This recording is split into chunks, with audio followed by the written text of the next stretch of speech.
Donaldsonville, and WDGL HD2 Baton Rouge. This hour brought to you by Spencer Callahan Injury Lawyers, LA21-12681. Offices in Baton Rouge.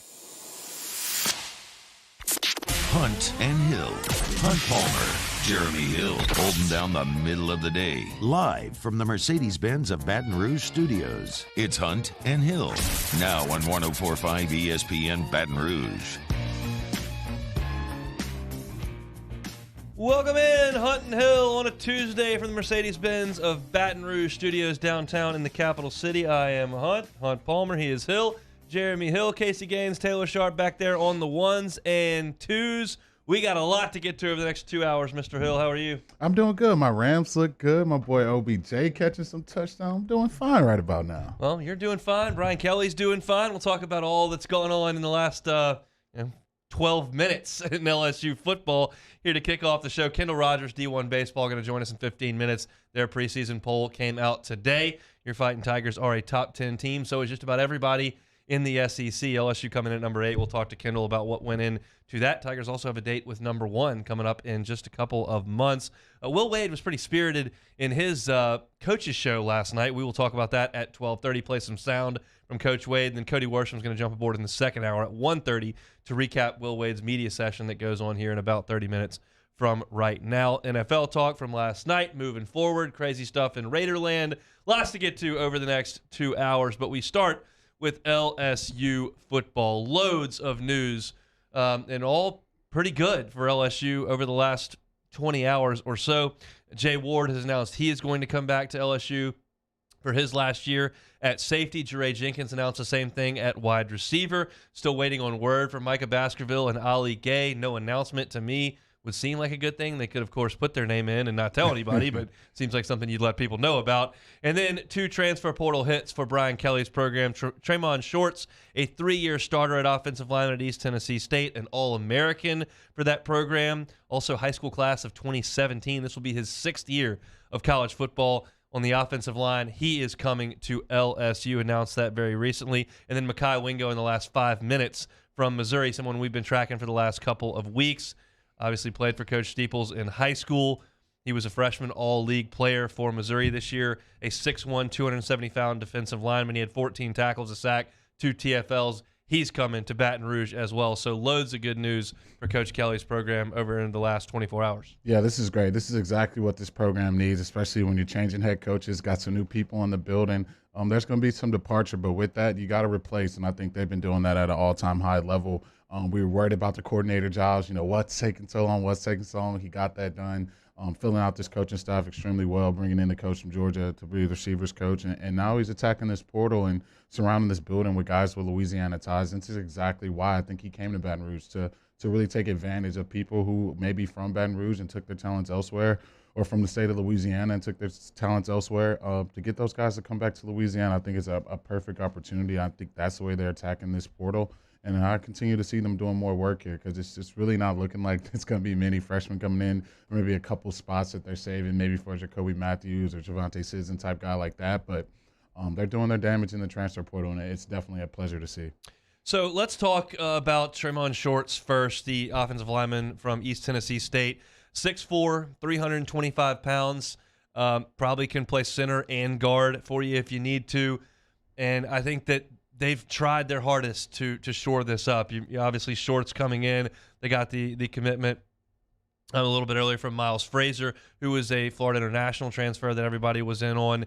And if you look at the offensive line room right now, your numbers are getting a little bit better. Is it proven? Does it look exceptionally strong at this point? No. There's got to be some development with Coach Davis in that room. But you got Cam Wire coming back. You got Miles Frazier and Tremont Shorts, who are your transfer portal guys who are older and ready to play. And then you look at the rest of the roster that's returning with Anthony Bradford and Garrett Dellinger and Marcus Dumerville and Xavier Hill, Marlon Martinez, Charles Turner, Cardale Thomas, Kikpo Macaniole. And then you look at the signing class that they inked, Emory Jones, Will Campbell, and Bo Bordelon. That is 1, 2, 3, 4, 5, 6, 7, 8, 9, 10, 11, 12, 13, 14 guys. Does it look like a bunch of All-Americans right out of the chute? Maybe not, but your depth is looking a little bit better, that you locked up 2 vital guys in your class, and Emory Jones and Will Campbell from inside the state, and then supplement it with 2 guys who are ready to play from the transfer portal. And going from 10 to 14, that's a big deal. Yeah, that's a huge deal. And I think we saw last year with this offensive line, guys in and out of the lineup, it seems like a revolving door. You got to have numbers. You got to have depth. And I think the issue with LSU last year is you may have had depth, but it was guys who playing positions that they weren't accustomed to. They went through training camp playing a position, went through spring football playing a position, and then now they're being thrust into the lineup at a position they never played before. So when you get some depth like this, now you have a backup guard that actually plays guard. You got backup tackles that actually play tackle. The center situation, I'm kind of curious on how they're going to go with that front. There's really not a guy I can point to that I trust to play center in the SEC right now, but got to trust Coach Kelly and Q that you definitely want the more depth in that room, and I think that's what they definitely got done. Look, Brad Davis got thrown into the fire in August last year and had to show up and get it done. And his group developed over the year, but it was difficult with the injuries, timing, all that kind of stuff. I'm thrilled for him that once this signing period is over in February and then you start to look towards spring ball, he can kind of exhale and go, all right, let's go to practice. Let's work on some stuff. Like, we don't have to get ready for a game right now. We don't have to get ready for the opener. Like, we can just develop some cohesion. I can evaluate guys. We can teach. It's just a much better timeline for him. And I've said this many times. I believe he's a really, really good coach. I'm thrilled that they kept him on staff, and I think that he's now got a room that he can mold together that ought to be a pretty functional offensive line. Yeah, I think so too. And we saw the progression with the offensive line last year, especially starting off the season trying to rush the ball. To tell me we're going to rush for 300 yards on Florida, you'd be looking at you like you were crazy. And you saw that. That was with Coach Brad Davis. He wasn't around in Baton Rouge long, but you saw what he could do, especially with guys who really weren't starters, finding a way to get production out them and finding different things that the offensive line can do well. I think he's got to continue to do that. Now you got some freshmen, really talented kids coming in. You got some guys who played at the college level with experience, and I think they're going to find the best 5 to go out there and really try to help this offense. Because you look at the quarterback room, you look at the running back room, you look at the receiver room, there's talent. If you just give the quarterback time, I think you can definitely make some hay with this offense. You mentioned the receiver room. Jeray Jenkins announced that he will return. Your thoughts on his role as a leader and then what he can be on the field next year? Yeah, we talked about the importance of that last year with guys like John Trey on the roster and some of the other guys who were leader, veteran guys. They weren't really playing much because of all the talent that was in the room. But I think Jeray is definitely a guy. He's proved himself, especially this season. With multiple quarterbacks, with the receiver playing quarterback, he's caught touchdowns and made his impact. So I think that's a guy that you can definitely point to that's going to play a majority of the snaps next year. And it definitely helps the depth in that room because something we were talking about earlier this week as well. Jay Ward coming back at safety. Look, I think I pumped Jay Ward up big time in camp. I thought every time we went out there, he flashed, did something, made a play. And I thought, man, this move back to safety is really going to be what sparks his career, and he's going to be a real impact guy. Battled some injuries, had some up and down performances. I think when you're a safety and you miss tackles, they're more visible and exasperating than if you're an interior defensive lineman and the linebacker or safety just cleans it up right after you miss it. So it maybe showed a little bit more. But when you look at the numbers in that defensive backfield room, him coming back was absolutely vital because they don't have anyone left. Yeah, they definitely don't. It's really not much depth. We talk about being DBU. Definitely a week ago, definitely didn't feel that way. We're starting to get guys from Arkansas, starting to get some guys, from ULL, and starting to really try to get some depth. But I think getting Jay Ward back, I think that was really huge. He was a guy that, talking to the coaches, before the season last year, they thought he had a potential to be an all-SEC guy, potential, first or second round draft pick in the future. So I think the versatility he brings with his ball skills, I think I would much rather him be a cornerback on the outside, one of those tall corners we've seen LSU kind of the Coach Raymond prototypes playing on the outside. I think with the safeties you get from Arkansas, and then maybe Sage Ryan can play his natural position at safety, I wouldn't be too upset if they moved him back to corner. They still got to add numbers in that defensive backfield. They simply don't have enough. I realize that you're bringing in LaTerrence Welch in the signing class, and you've got some young players, and you've added from Arkansas in the portal. They still have got to add more because they don't have enough near enough secondary players to go through a spring camp. And I say this, they have 9 spots remaining to fill with the signing period and with the transfer portal. They've got 9 spots left, which is a lot. That's a lot of guys you can go after and go get, and they've certainly got to go ahead and do that. If you look to guys that have not announced a decision, Micah Baskerville and Ali Gay are those 2. The kind of word on the street is that it's very possible, if not probable, that both return. We talked a little bit about it yesterday. I don't know if you've heard anything new. My contention was that Ali Gay, with that size, that frame, the ability that he'd have to test, I think that he would be a draftable guy. Certainly he could improve his draft stock by playing an entire season at LSU where he's missed some time. But I'll believe that when I see it. Baskerville, a chance to lead the defense, kind of been overshadowed the past couple of years by some elite linebackers. We'll see what he decides to do, but that would be a huge help to LSU as well because that linebacker room is thin as well. Yeah, that's definitely two guys you could really, really use on the defense next year. I think, especially looking just in that linebacker, especially outside linebacker, we kind of saw this defense make that switch, and that's exactly the defense that Kansas City runs. They run three interior linemen with 2 outside linebackers. You're going to need some edge rushers, and I think Ali Gay fits that mold perfectly. I would love if he came back and became a Tiger again for one more year to help his draft stock, and I think it desperately needs an actually interior linebacker room. If Michael Baskerville did decide to come back, you can definitely see him, pencil him in as a 100-tackle guy that's going to be all over the field, and really kind of watching what Damone did and helped his stock. I think for Micah, he could definitely put himself in a similar position if he decided to come back. It's going to be a big deal for those guys, and I certainly, as a selfish LSU fan, hope that they make the decision to return. It seems like that happens a lot in Tuscaloosa. The guys deciding they're going to hang out and return. I would hope that would happen here in Baton Rouge. Kind of your gut on what you think those two guys will do. I thought yesterday 2 of the 3 will return. We got 1 down, so we need 1 more. I think, honestly, I'm going to put my bifocals on right now. Both of them are coming back. We're going to get both of them back. It would lend itself to that, being that they haven't made an announcement. Generally speaking, that just means, I'm back. Like, I'm in classes, and I'm going to go ahead and play another year. Usually when you forego that senior year is when you make that announcement. We'll see. Another thing, I cannot, for the life of me, keep track of who is in what class. I've totally lost all of it. I don't know I've lost it totally.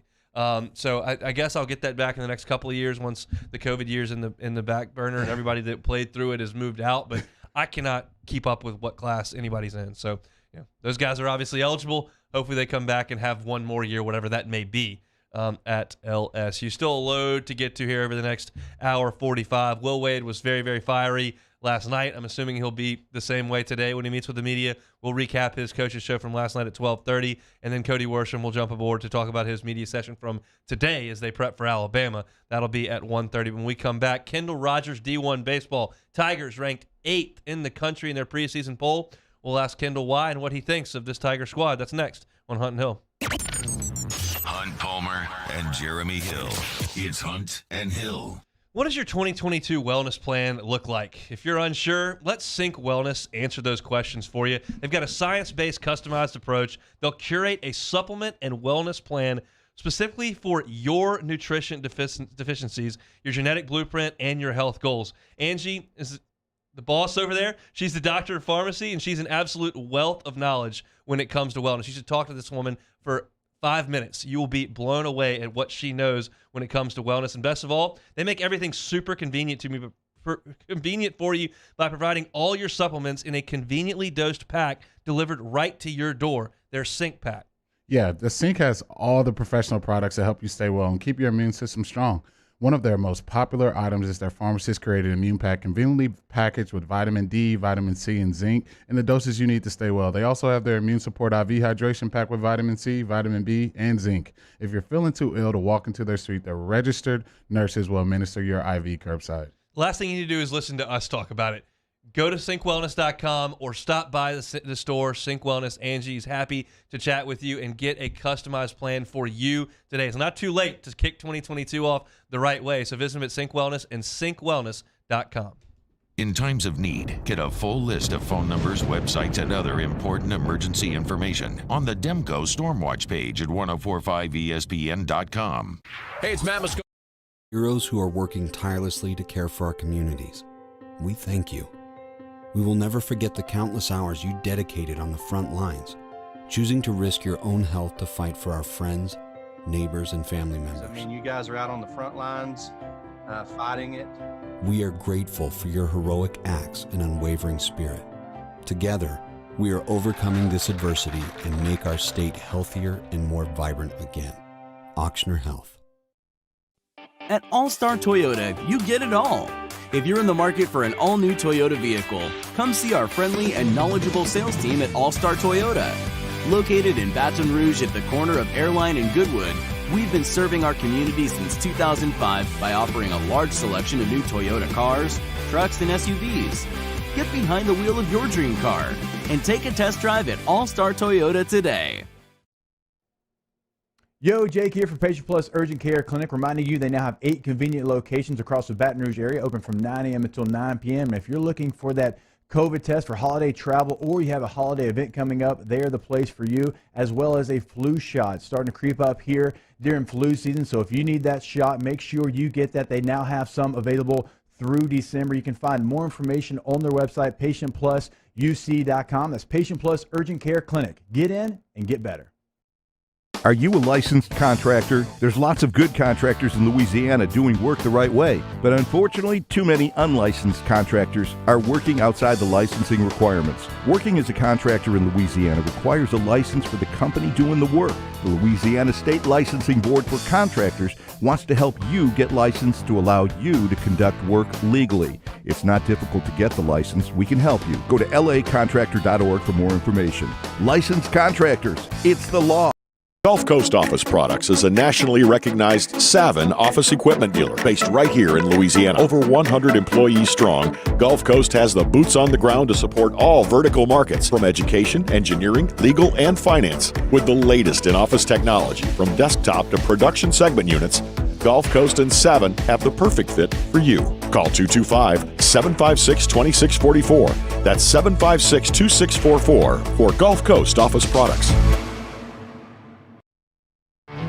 There it is, the extra mile, on the border of expected and extraordinary, for those willing to go further, like vans customized for work or play, with safety and tech to keep you connected, supported by a 5-star sales, service, and finance team, and backed by the 1-star you know. So go the extra mile. It's never crowded, because so few have what it takes to go there. Mercedes-Benz Vans.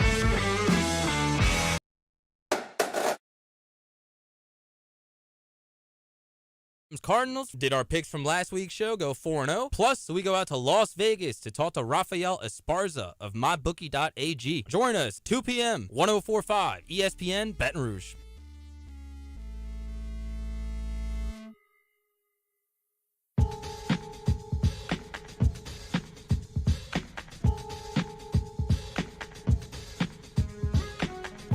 This is Hunt and Hill on 104.5 ESPN Baton Rouge. Opening night at the box, about a month away. Tigers started practicing over the weekend. Chilly temperatures didn't stop them. They were still out there, and we're knocking on baseball season's door, and that means we'll be talking to Kendall Rogers from time to time. He joins us now. Kendall, thanks so much for the time. How are you? Doing well, man. How about yourself? We're doing very, very well. Obviously, y'all came out with your preseason rankings today. Certainly not going to cause any controversy or irritate anyone, I'm sure. Who goes into putting this stuff together? Yeah, so we get together as a trio of staffers, and we hash it out over about 3 hours. It's kind of funny. People sometimes assume that it's a really quick process. They don't do a lot of research, but our meeting lasted about 3.5 to 4 hours. And what's really interesting, guys, is when you look at the SEC, the biggest debate was really how do you order the SEC? The SEC teams at the top. How do you order Arkansas, Ole Miss, Mississippi State, Vandy, and then, of course, LSU and Florida? How do you order those teams? The difference between those teams is so minimal that just lining up those clubs is really difficult. So this was a fun exercise. I would definitely say it took a while to kind of come to an agreement on some of these teams, but it's out there, and now we get to see who meets expectations here in a few weeks. LSU at number 8, your big picture likes and dislikes and why they were ultimately number 8. Well, the one thing, the main reason they're number 8 is, I think Jay's an excellent coach. I think he hired an excellent staff, and I think that his offense is going to be electric. I think when you look at this team top to bottom offensively, I mean, you might not find a better team out there. I mean, Ole Miss is about the most comparable team for me offensively.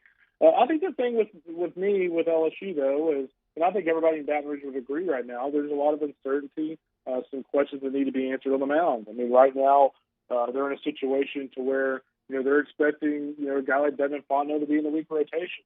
I'm the first to admit that I really like Fontenot at the back end of games. Like, how does he fit into the equation from a starter? It is a much different story going from a guy that the Tigers only need you an inning or two out of the bullpen to, oh, by the way, we need you to potentially give us 6 or 7 innings on a Friday night or Saturday night in the SEC. So just those question marks, those roles in the pitching standpoint, or what kind of made them 8 as opposed to 4. But the sky's the limit with this team. This team has the ability to be very, very, very good. Kendall Rogers, D1Baseball, joining us. You can catch their rankings at D1Baseball.com. They'll have a chat posted up just in a little bit here. We'll let Kendall preview that as well. But Kendall, I know you're supposed to be short and concise with your questions here. This one's going to get a little bit wordy, but I'm curious to your answer to this. So Jay has played this a little bit close to the vest in terms of naming names and talking about how they're going to handle the pitching rotation on the weekends. And now that we're getting into this semester, he started to talk a little bit more, kind of basically saying, we may not have 3 guys that go out there and give us 7 innings Friday, Saturday, Sunday. We may ask the starter on Friday to give us 3 and then go to somebody else and whoever we think can get outs. When I look back at the 2013 Mississippi State team, they kind of had Kendall Graveman and a bunch of relievers, and they made a deep run. But is that a plausible way to approach a college baseball season, to just kind of throw your talent out there and ask them to kind of just get some outs where they can? Yeah, I don't think with this team especially, I don't think it's a bad approach. I mean, I think when you look at LSU right now, this is a team that is going to hit so much that, and I hate to downplay the need for pitching, but they're going to hit so much that I don't think they necessarily need a 2.8 or a 3 staff ERA. I think if they can get, who they remind me of, guys, is Arizona last year. Going into last year, Arizona was a team that was really offensive, and I thought, hey, if they can just have like a 4.2, 4.3 staff ERA, this is a slam dunk Omaha team. What happened? Their staff ERA was around 4.3. They were a slam dunk Omaha team. So I feel like LSU is very similar. I don't think they need to go out there, and they don't need a guy to have a 1.5 ERA on Friday nights. But what they need to do is have a guy with around a 2.5, 3 ERA that gives them a shot on Friday, and they have some bullpen depth. And it's going to be really interesting to see what they do with those roles. Guys like Garrett Edwards, Javin Coleman was the guys I thought from last year had started to pitch really well. Riley Cooper, the Husky lefty out of Arizona, he's a guy that's had a lot of innings under his belt, previously with the Wildcats. And you look at Eric Reiselman. This is a guy for me that is really intriguing because his track record at San Francisco wasn't great. He didn't have great numbers, and then he got hurt. But he goes out to the Cape Cod League. All of a sudden, he's still with 95, 97. And he emulated that in the fall. The day I was there in Baton Rouge, he was 93 up to 97. He's actually able to kind of fluctuate that fastball anywhere from 91 to 97. So when you have that ability with the secondary stuff, it kind of makes you wonder if Reiselman gets off to a really good start. Does Jason Kelly start to look at him as a potential starting option? So I think the thing with LSU right now is whatever you see opening weekend, I'm gonna bet like hundreds of dollars right now that's not the rotation you're going to see in SEC play. I think they're going to tinker with things a little bit. Looking at your top 10 right now, 6 SEC teams in there: Arkansas, Vanderbilt, Mississippi State, Ole Miss, LSU, and Florida. Where would you rank LSU's pitching staff compared to all those other SEC teams? Well, the good news is I actually feel like most of those SEC West teams have some question marks, with the pitching. I think when you look at Mississippi State, we talked about Devin Fontenot. They're moving Landon Sims and Preston Johnson the week in rotation. Granted, those 2 guys are really, really good. But, how do they make that transition? You look at Ole Miss, Derek Diamond was really good as a starter at times last year. But guess what? He also got lit up at times. I think his ERA was almost 5 last year. So he's got electric stuff. But, can he be a Friday guy? Arkansas for me, is probably the team with the most upside on the mound. I think when you look at Peyton Pallette and Jackson Wiggins, anybody that saw the Hogs last year when LSU played them, those guys, their fastballs up in the upper 90s, big-time breaking balls. Consistency was an issue for them last year. But we know they're talented. We know they've done it before. And so Arkansas, for me, is kind of that team that, has a chance to have the most upside pitching-wise. And then Vandy, People will think, oh, you lose Kamar Rocker, you lose Jack Leiter, oh, they're in trouble. But they've got a freshman by the name of Carter Hogan who's already an elite pitcher. We'll see what he does once the lights come on. We all know freshmen can struggle in the SEC, but he's ultra talented. And Christian Little, we saw kind of a glimpse of him in Hoover last year, up to 96 with a big-time slider. Again, like a lot of these guys we talked about with all these teams, is like he's very consistent. But, if that switch turns on, he's as good as anybody in the country. Kendall Rogers, D1Baseball, is our guest. March 5th, 7 o'clock in Minute Maid Park in Houston, LSU and Texas. Y'all have dubbed the Longhorns the #1 team in the country. What makes that outfit in Austin so strong? Well, you're talking about a team that was a national semifinalist that has pretty much everybody back other than Ty Madden. Granted, Ty Madden was an All-American, Friday night starter. But, you get Tristan Stevens back, who's in a week rotation. You get healthy Pete Hansen. People forget Pete Hansen had a bad bout with COVID, had some arm issues early last year. Just wasn't just wasn't right for much of the year. And then you move Tanner Witt in the bullpen in the week rotation. Tanner Witt's just as talented as Ty Madden, but again, like a lot of these guys we talked about in the SEC, you're moving a back end piece to the starting rotation. So I think when you look at that, and then you look at everybody that UT returns offensively, Ivan Melendez, we all kind of remember his power display in Omaha last year. Really, the only offensive departure they have is Zach Zubia, who was a solid player, but I think they could easily replace him from an offensive standpoint. And so Texas has everybody back offensively. They've got most of their pieces back on the mound, and this is a team that's going to be pretty hungry after they were a couple of hits away from advancing to the national championship. You look at that D1Baseball top 10. LSU plays #1 Texas in Austin, #2 Arkansas in Fayetteville, #3 Vanderbilt in Nashville, #4 Mississippi State in Starkville. It's going to be quite a run. And then #9 Florida in Gainesville as well. Quite a run for Jay Johnson in his first year in the SEC. Kendall, I wanted to ask you about this before we let you go. We appreciate your time.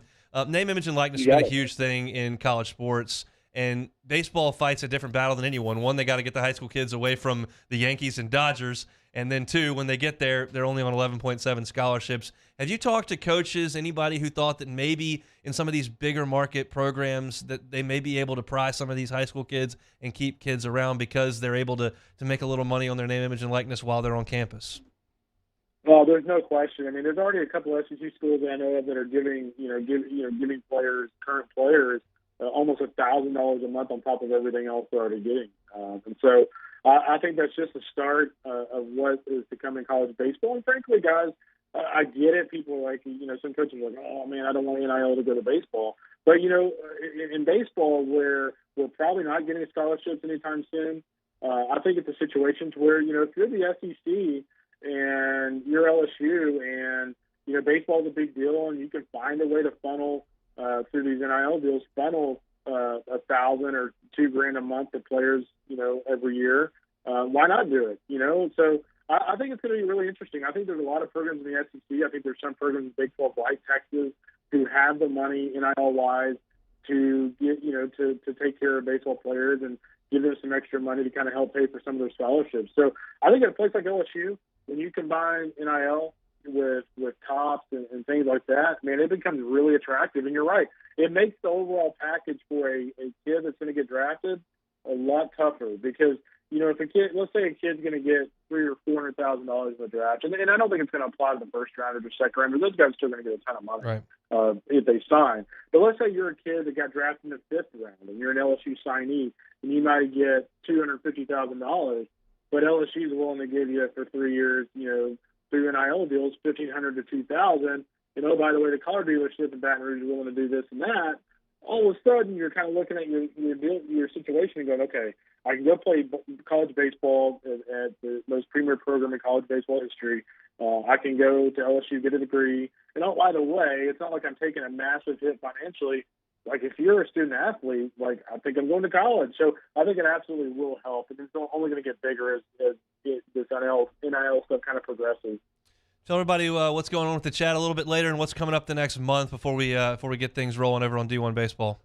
Yeah, we'll be answering questions a little later. We'll have top 25 breakdowns of every team in our top 25. I'll have LSU out tomorrow. And from there, we'll have conference previews. So the SEC preview should be pretty easy to rank those teams because we already have 8 of them in our top 25. But it's going to be just a great year of baseball in the SEC. I think even when you look at the bottom, you look at Kentucky, I think they got a shot to be good. And even the SEC West, I mean, Texas A&M, they have a retooled offense. They're going to be much more offensive than last year with the new coach and Jim Schlossnagle. And even the Aggies, they have a lot of work to do on the mound, to say the least. But even the Aggies with Jim Schlossnagle, they could surprise some people. So it should be an awesome year.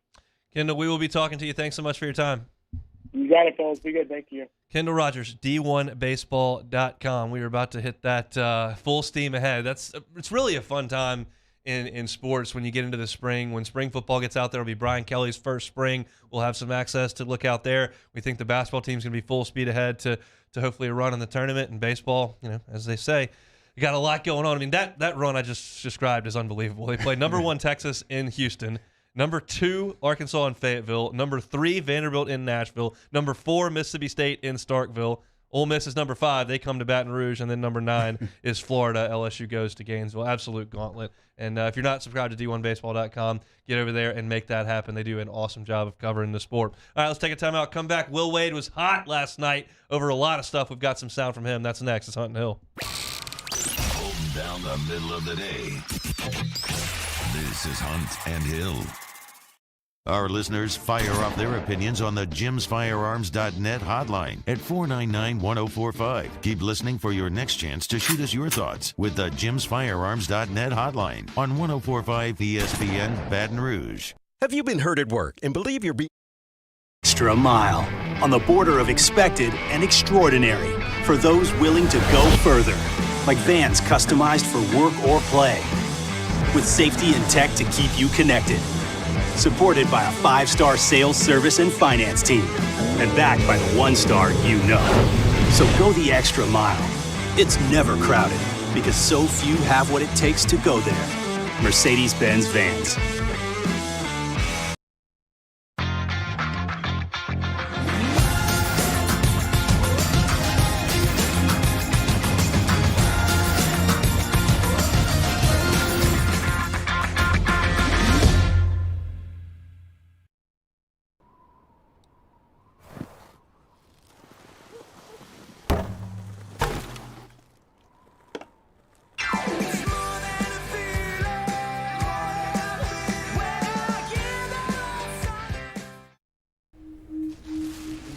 I had to pack up all my things.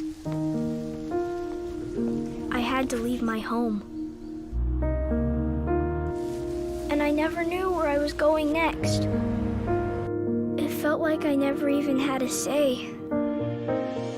But then you came along. Change a child's story. There's a child in foster care waiting for a volunteer like you.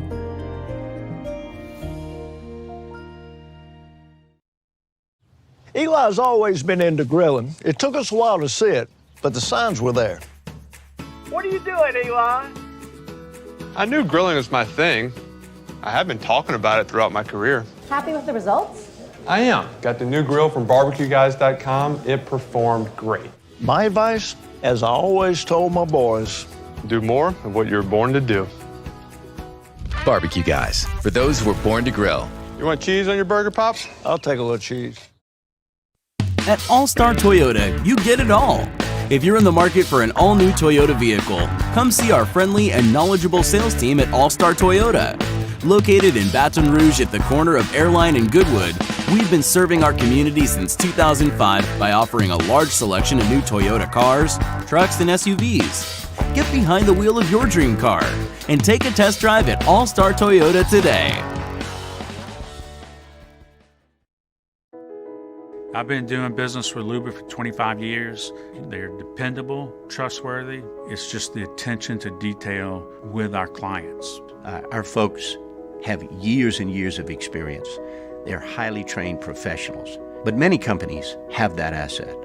What I'd like to think makes Luba a bit different is that we use those talents in a way that truly is dedicated to serving the needs of the folks who depend on us.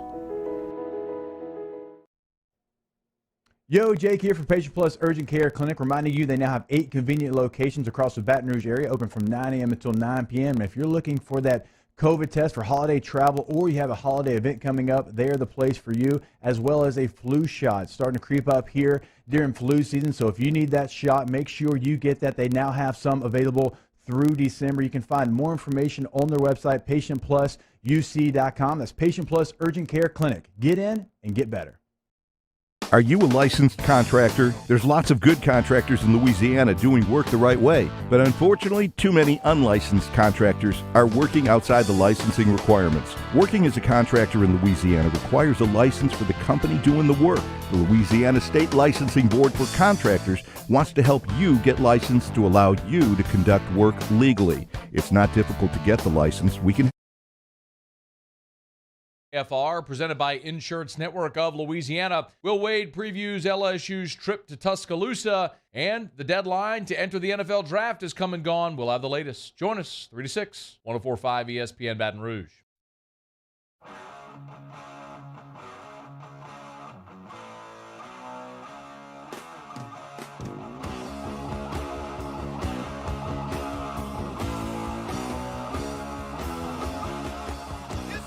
Hunt and Hill, 104.5 ESPN Baton Rouge. Thanks to Kendall Rogers for jumping aboard. Baseball season a month away. Tigers will be opening with Maine and Alex Box Stadium. The basketball season well underway. Tigers in the middle of conference play. And I've said this many times on my podcast. I think I've probably brought it up here as well. The coaches' shows are not necessarily my favorite thing. I don't know if I love handing a hot mic or a phone to a potentially intoxicated, fan to tell a coach what he needs to be doing should things not be going great. Not my favorite thing. I understand LSU Sports Properties makes a buck off it. Good deal. Sometimes it's great when everything's good and people are winning.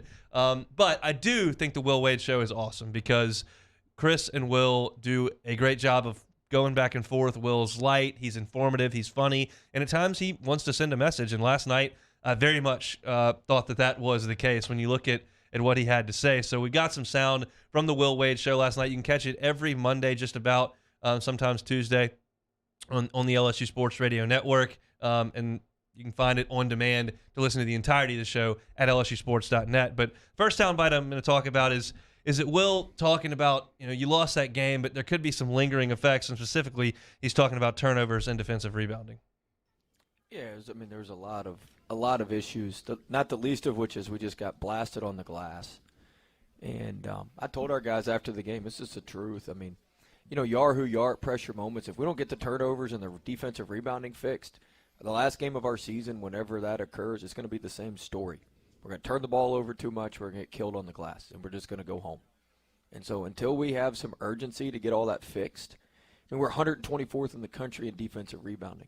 I showed clip after clip today. Arkansas, we're bigger than Arkansas at every position. Arkansas is 9th in the country in defensive rebounding. You should see the way Chris Likes blocked a couple of our guys out, and we won't even touch their guys. Chris Likes is like 5'9", by the way. He's their little guard this year. So, there's no reason for LSU to be a poor rebounding team. They're long, they're athletic, they've got size, they got depth.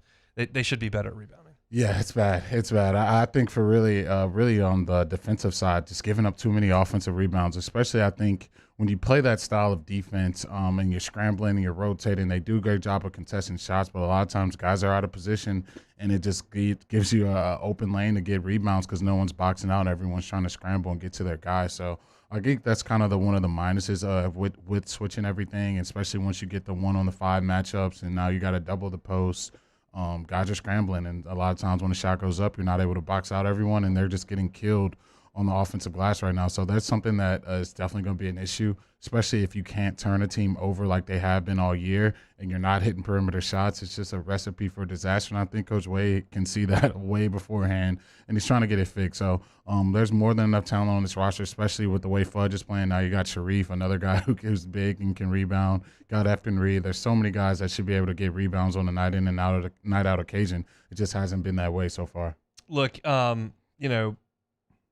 ball handlers are lightning rods. Because they've got the ball so often, eyes are on them, and oftentimes guys get a lot of criticism. And Eric Gaines has certainly gotten his fair share this year. He's had some turnovers, had some electrifying plays, but he's made some poor plays. And Will Wade kind of jumped to Gaines' defense last night.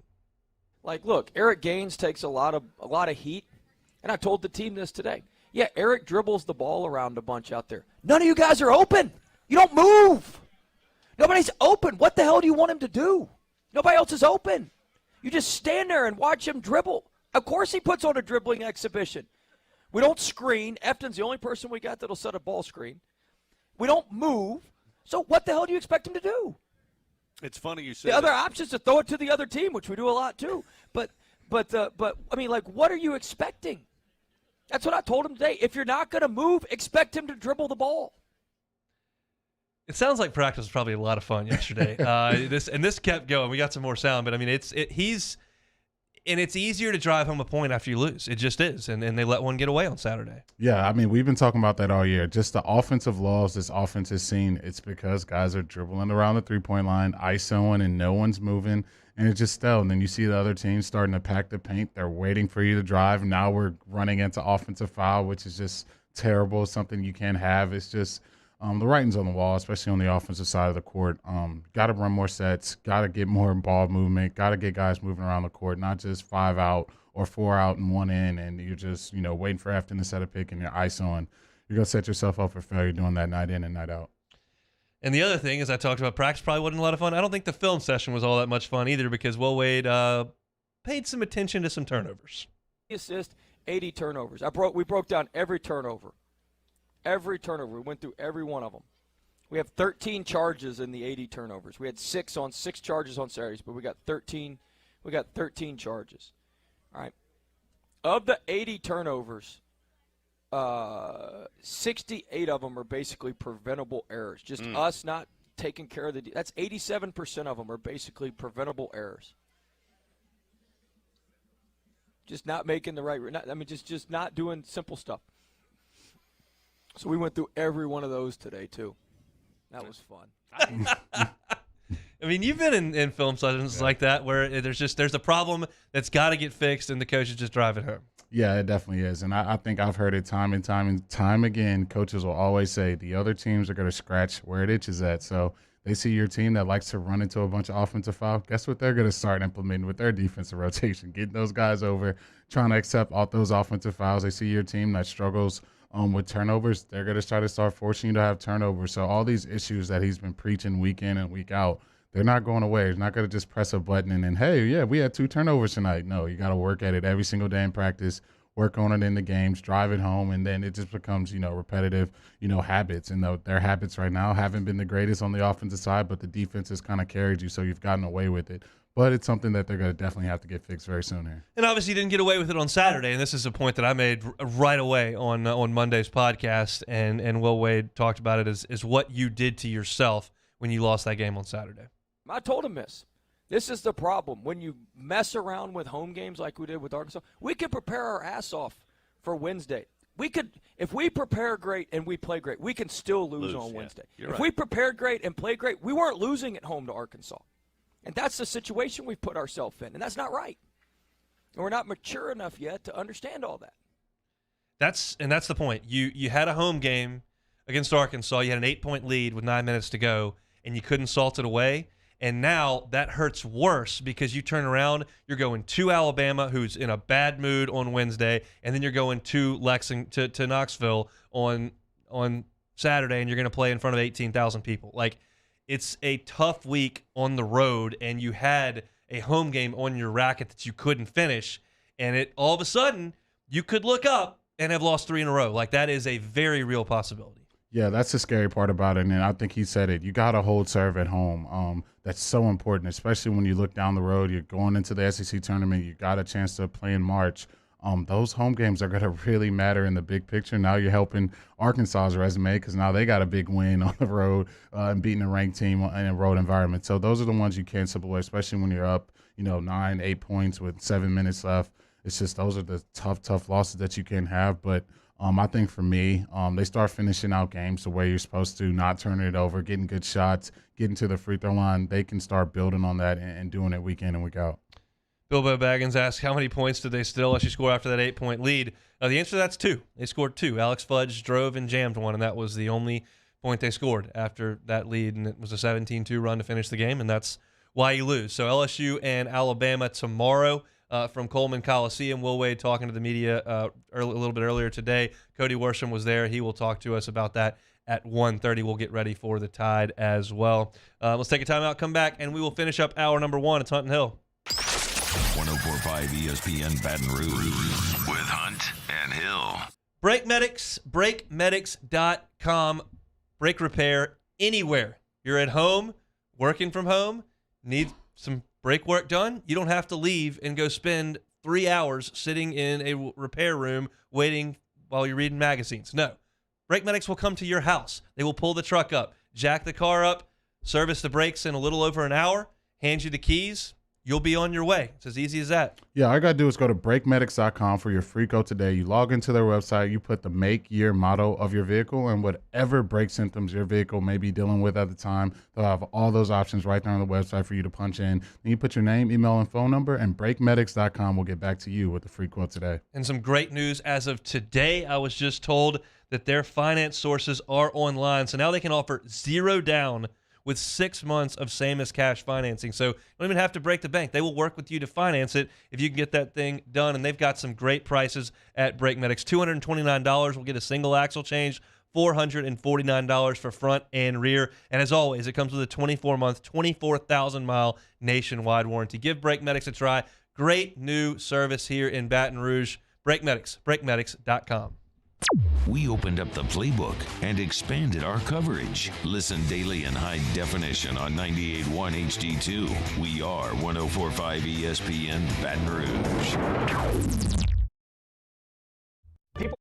Rouge. Our topic today is about savings. What is savings?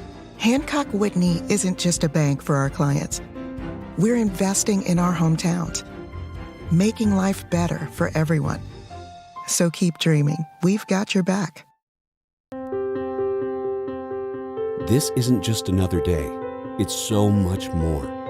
Kelly's life was put on hold when her auctioneer primary care doctor discovered a rare blood disorder. Her doctor connected her to an auctioneer care team of cancer, heart, and kidney specialists. With multiple primary care locations around Baton Rouge, same-day appointments, and online scheduling, we're relentless about keeping you healthy. Auctioneer Baton Rouge, innovating healthcare for Kelly. At All-Star Toyota, you get it all. If you're in the market for an all-new Toyota vehicle, come see our friendly and knowledgeable sales team at All-Star Toyota. Located in Baton Rouge at the corner of Airline and Goodwood, we've been serving our community since 2005 by offering a large selection of new Toyota cars, trucks, and SUVs. Get behind the wheel of your dream car and take a test drive at All-Star Toyota today. Gulf Coast Office Products is a nationally recognized Savin office equipment dealer based right here in Louisiana. Over 100 employees strong, Gulf Coast has the boots on the ground to support all vertical markets, from education, engineering, legal, and finance. With the latest in office technology, from desktop to production segment units, Gulf Coast and Savin have the perfect fit for you. Call 225-756-2644. That's 756-2644 for Gulf Coast Office Products.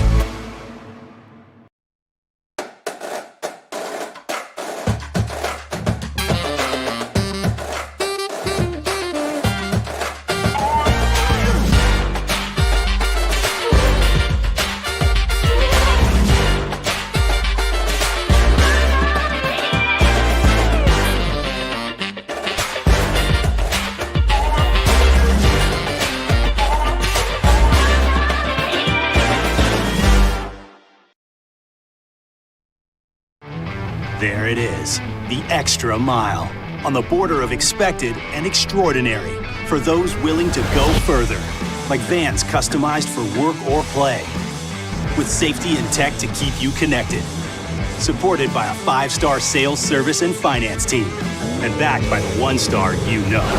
So go the extra mile. It's never crowded, because so few have what it takes to go there. Mercedes-Benz Vans. If home is where the heart is, a roof is a shield. That's why for over 25 years, South Louisiana always turns to Garcia Roofing and Sheet Metal. For more information, visit garciadidmyroof.com. Game Time, presented by Bet Rivers. We're at Doe's Eat Place on Government Street in the heart of Mid-City. 6 to 8 p.m. right here, 104.5 ESPN Baton Rouge.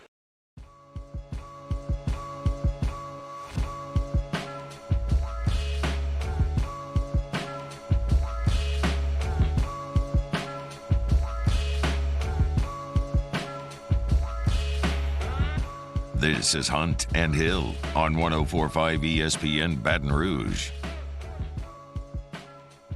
Every day, Citizens Bank brings you the poll of the day. Today's is going to be pretty simple, just a 50-50 shot here. What team advances further in the NCAA tournament? The LSU men's basketball team, the LSU women's basketball team. Right now, both teams in the top 20, pushing the top 15. The women are in the top 15 in both polls. Kim Mulkey has had an unbelievable turnaround of that program, and they continue to win and compete at the highest level. And I think they showed against South Carolina they can play with just about anybody. That was on their home floor, but that's where you are. Where are you with this men's team? It kind of goes game to game with the fan bases. You kind of ride the highs and the lows. You go out there and you dominate a Tennessee team. All right, this team's a 2 seed in Joe Lunardi's bracketology. Oh, lose to Arkansas, and then you had me in the last segment tell you may lose both games this week and have a 3-game losing streak. It's pretty volatile in men's basketball world. Yeah, I think with Xavier out of the lineup, if you told me you're going to finish the season without him, he's not returned to the lineup, then I just think it's going to be tough to go on a deep run, especially in the tournament, because it's teams get hot from the three-point line, you're done, you're toast, and it's going to be a rare occurrence if this LSU team gets hot from the outside. So if Xavier's out there, though, I think he's that calming effect, especially when you've seen these scoring lows. So if he's back and he's healthy and then you add Sharif and Justice to the bunch, I definitely think they can get to the Elite Eight. I think that's very possible this season. It's certainly possible. I mean, we've seen Loyola Chicago make it to the Final Four. I mean, that's one thing whenever anyone ever asks me in November, December, what's the ceiling for this team? Like, how far can they go? And my answer is always, if I would have told you in November that year that Loyola Chicago could make their ceiling, they could make a Final Four, you'd be like, well, that's the stupidest thing I ever heard. Well, they did. Like, that tournament is a crapshoot. It's just day by day. You can go out there and get hot and make some shots, and you can ride it. It's just, and you can go out there and Lehigh can beat Duke, and UMBC can beat Virginia. It's a crapshoot game to game in that thing. So it's not worth putting a ceiling on a team because they can do just about anything. The question is, how equipped are they to make a run?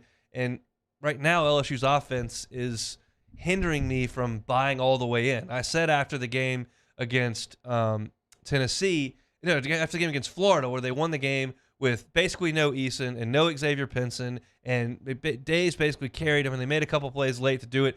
That really was a game that I thought was galvanizing and was going to create a lot of positive energy and momentum. And then he turned around and lost a game to a mediocre Arkansas team 3 days later. So it's just so difficult to predict things. I think this team is good. I think they've got a chance to get better. They do need to get Xavier Pinson back. But to answer the poll question from Citizens Bank, I would bet the women all day because there's just a little less parity in women's basketball. And LSU has a really good coach, and they've got some good players, and I think that there's just less of a likelihood that they'll get tripped up very early in the tournament. There's more of a likelihood that a higher men's seed would beat LSU's men's team, to me. Yeah, I think it's easier for the women, especially if you just look at this women's basketball team last year, a lot of players returning, and just see how much the difference a head coach makes.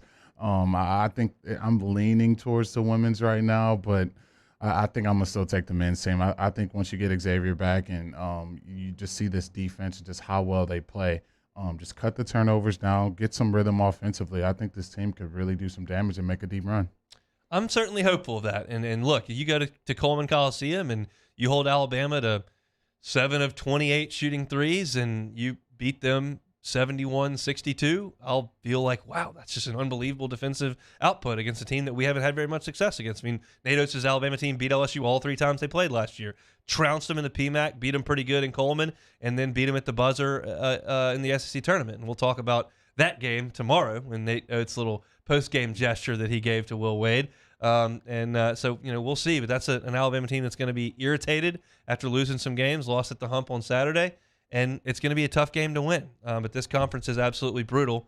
That's no different from football, and certainly we went through the baseball schedule about 30 minutes ago and saw how ridiculous it is. So that's just the way it goes around here. But I just am I'm just a little gun shy because of the offense at times. But Xavier Pinson coming back definitely helps. That absolutely helps, and we'll see if LSU can get him back tomorrow. Cody Worsham will be with us in 30 minutes, and we'll ask him, hey, is it realistic to expect Xavier Pinson to play? And we'll see if he's got an answer for us there. Fast-moving hour number 1 in the books here. We opened with a ton of LSU football news. Jay Ward is back. Jeray Jenkins is back. Jermon Shorts is in. Mekhi Wingo's in. What's going on with Micah Baskerville, Ali Gay? All that opened up the show as things continue to move around and take shape over at the football ops facility. Kendall Rogers was great. D1Baseball.com. Their preseason poll came out today. The Tigers ranked number 8. They will play the top 4 on the road in this season. We talked to Kendall about that and a little bit about a name, image, and likeness stuff. Had a little sound from Will Wade a little bit earlier and how irritated he was. We'll hear from Cody again in 35 minutes about what Will had to say today. I'm imagining that was a little calmer, but you never know. Sometimes he gets real hot in those as well. We're going to open hour number 2 talking about the NFL, Cardinals and Rams from last night.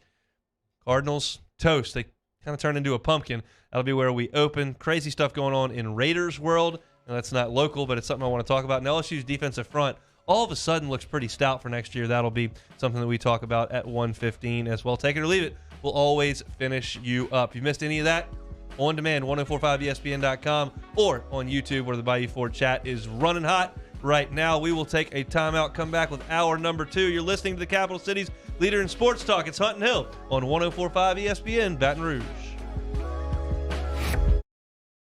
Jake here for Patient Plus Urgent Care Clinic, reminding you they now have 8 convenient locations across the Baton Rouge area, open from 9 a.m. until 9 p.m. And if you're looking for that COVID test for holiday travel or you have a holiday event coming up, they're the place for you, as well as a flu shot. It's starting to creep up here during flu season, so if you need that shot, make sure you get that. They now have some available through December. You can find more information on their website, patientplusuc.com. That's Patient Plus Urgent Care Clinic. Get in and get better.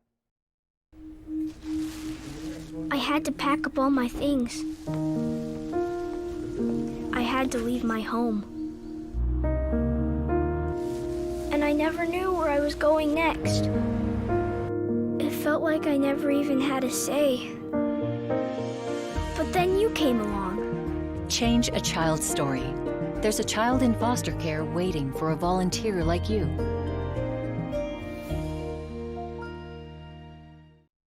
Service Master Elite create clean, disinfected work environments. As a local business, we take pride in serving the New Orleans and Baton Rouge areas. Our cleaning protocols follow CDC and OSHA standards for healthcare settings, offices, senior living, restaurants, and industrial plants. Contact Service Master Elite to get your operation ready for reopening with germ disinfection cleaning. Service Master Elite, the trusted choice in professional cleaning since 1996.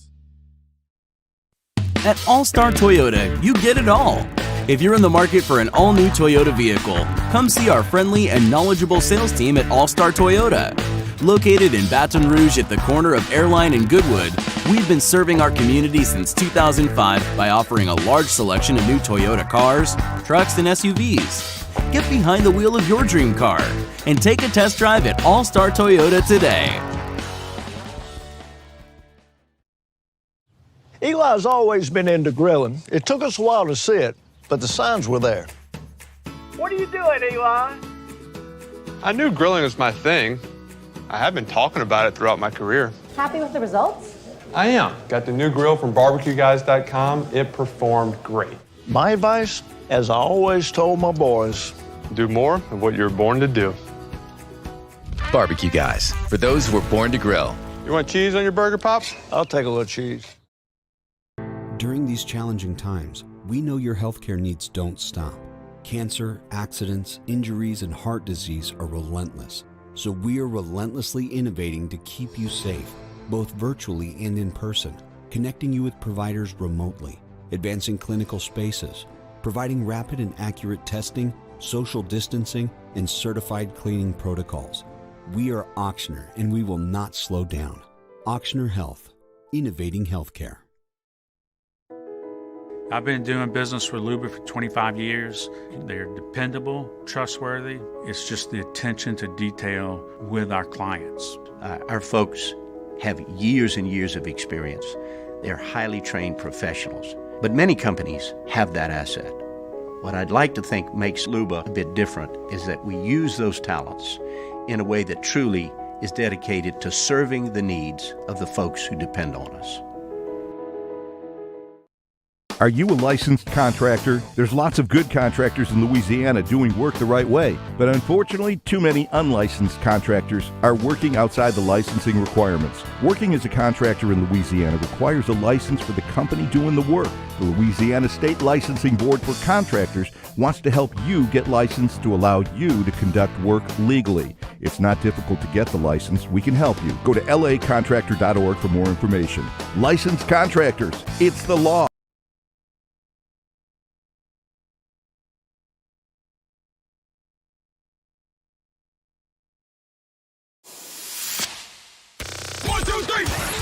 Hunt and Hill. Hunt Palmer, Jeremy Hill, holding down the middle of the day. Live from the Mercedes-Benz of Baton Rouge studio, it's Hunt and Hill. Now on 104.5 ESPN Baton Rouge.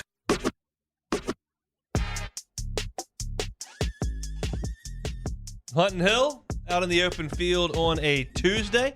Looking for something to do tonight. Pluckers. Sports trivia, 8:30, Nicholson location.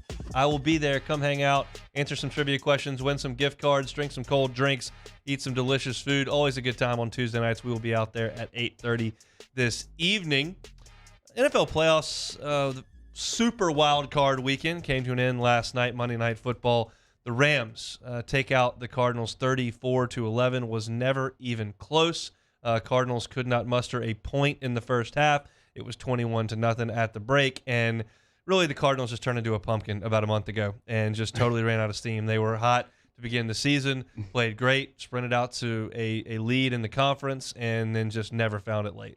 Yeah, I said it as soon as it happened. As soon as DeAndre Hopkins left that lineup, I was off the Cardinals. I just knew Kyler just depends on him so heavily. That offense is just really built around their connection that they have. You double him, now you're getting your 2 and 3 receivers on their 2 and 3 DBs. Now you're getting the other team's number 1 DB matched up on 2 and 3 receivers, and now you can double team guys and do stuff. And that offense just is not the same at all. And you saw Kyler 7 out of 100. Yeah. QBR. It's not very good. How many points do you get deducted when you just make the worst throw I've ever seen in my life? I mean, is that how many points does that deduct? Yeah, 20? Yeah, that had to. I mean, Taylor and I were talking about that before the show. You just got to take the sack or just throw that in the ground. You can't underhand toss a ball wing it 20 up into the air. yards. And I talked about it for Stafford. I said, look, Stafford has to play clean. This Rams team is totally different. If he plays clean, they have that defense. They have their run game. They didn't go crazy in the run game, but they did run it 38 times. Yep. And you get to run it that many times, it's just really hard for those guys to get after the passer. They only had 1 sack in the whole game. And with J.J. Watt and Chandler Jones being out there, the Rams are looking good. Their defense can play this way. It's going to be really hard to get them out of this playoffs. If I'm Sean McVay, I go to Matt Stafford and I say, look, I realize what you had to do in Detroit all those years with no talent, horrible coaching, just a disaster at all times. You were the best player on the team outside of Megatron. You had to do everything all the time.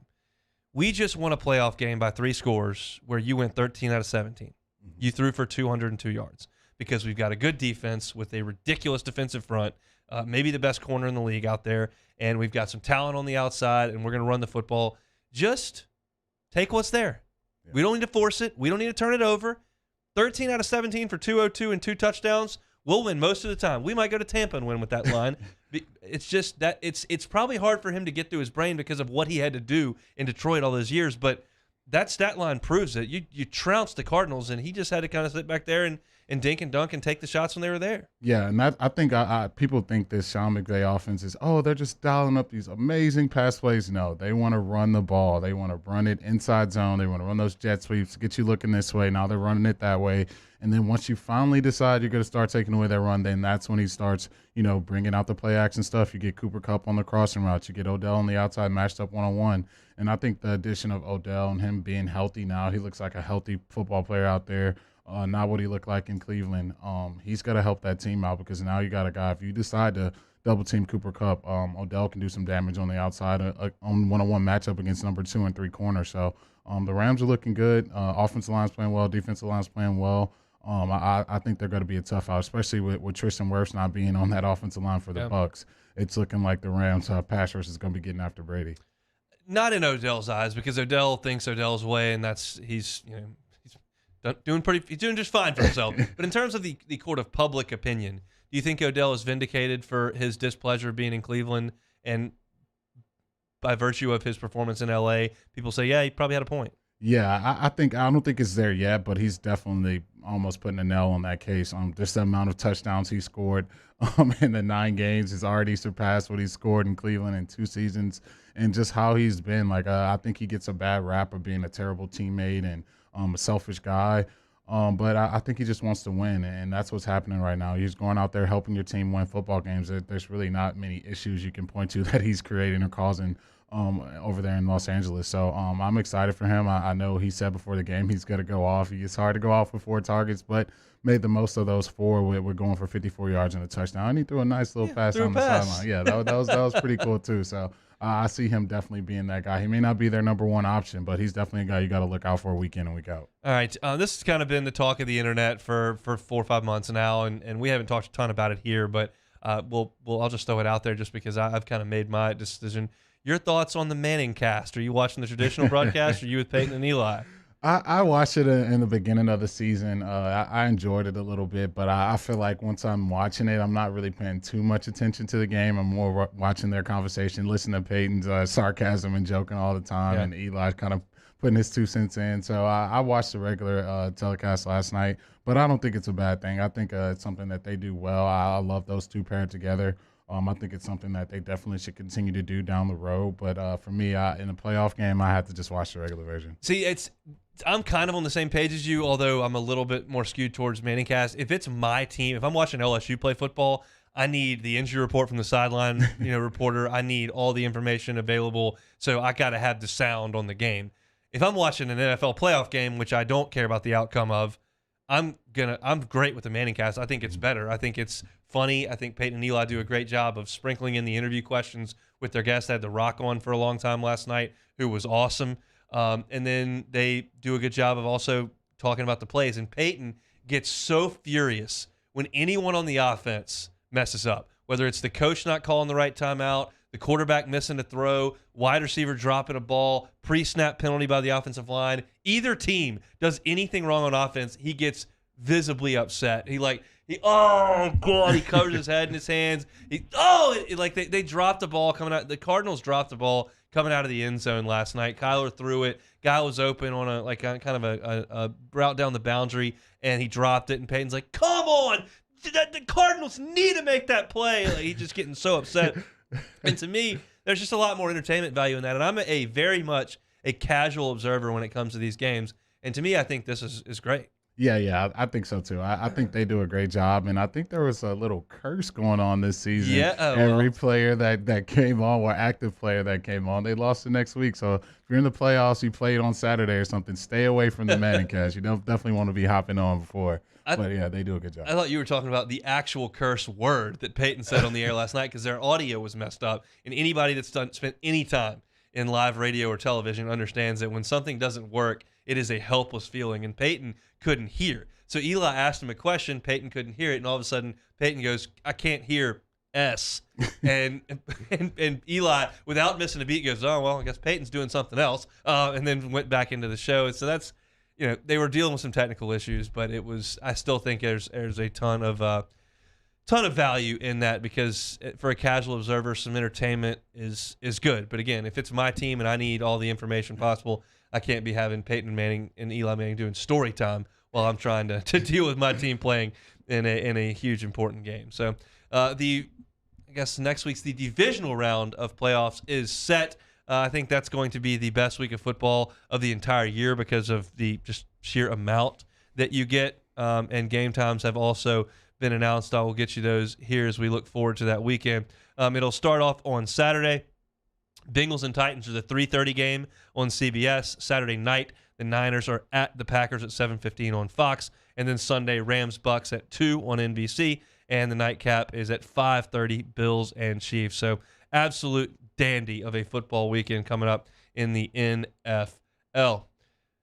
Maybe some good football coming up in Baton Rouge coming up this fall based on some of the additions that we've seen. We visited those to kick off the show, but I now want to take a dive into what specifically one of them actually means to this team and maybe the strength of the football team coming up after this break on Hunt and Hill. Serving up the latest from the sports world. It's Hunt and Hill. In times of need, get a full list of phone numbers, websites, and other important emergency information on the Demco Stormwatch page at 1045ESPN.com. Hey, this is Danny Louie. If you're in the market for an all-new Toyota vehicle, come see our friendly and knowledgeable sales team at All Star Toyota. Located in Baton Rouge at the corner of Airline and Goodwood, we've been serving our community since 2005 by offering a large selection of new Toyota cars, trucks, and SUVs. Get behind the wheel of your dream car and take a test drive at All Star Toyota today. To the heroes who are working tirelessly to care for our communities, we thank you. We will never forget the countless hours you dedicated on the front lines, choosing to risk your own health to fight for our friends, neighbors, and family members. I mean, you guys are out on the front lines fighting it. We are grateful for your heroic acts and unwavering spirit. Together, we are overcoming this adversity and make our state healthier and more vibrant again. Ochsner Health.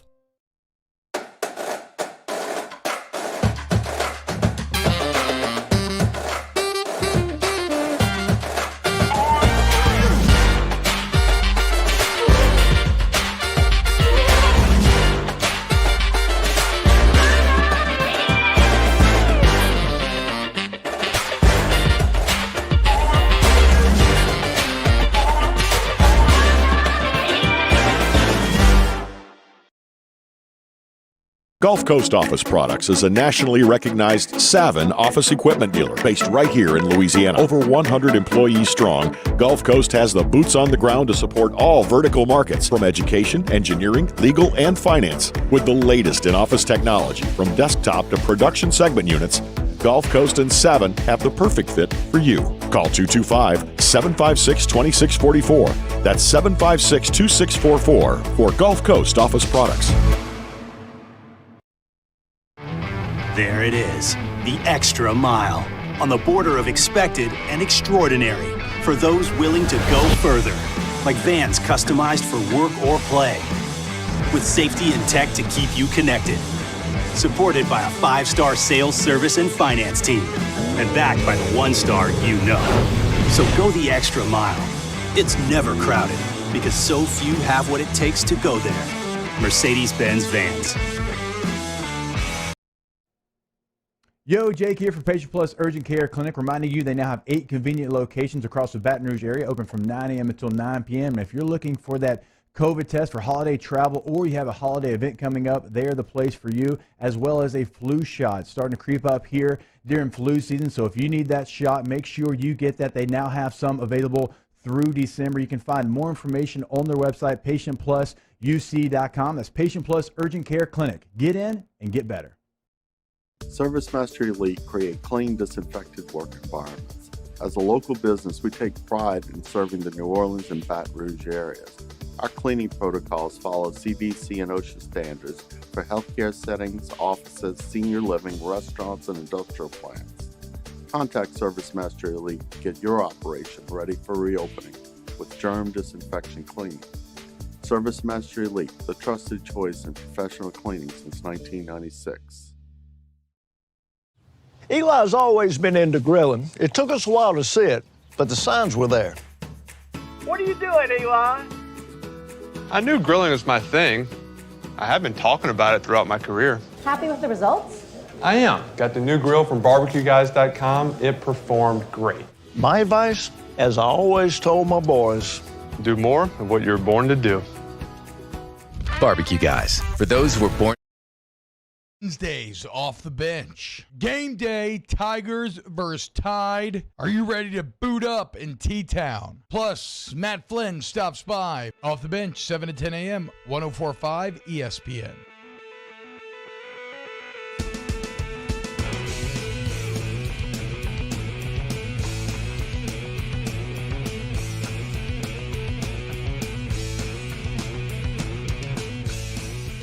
Hunt and Hill, 104.5 ESPN Baton Rouge.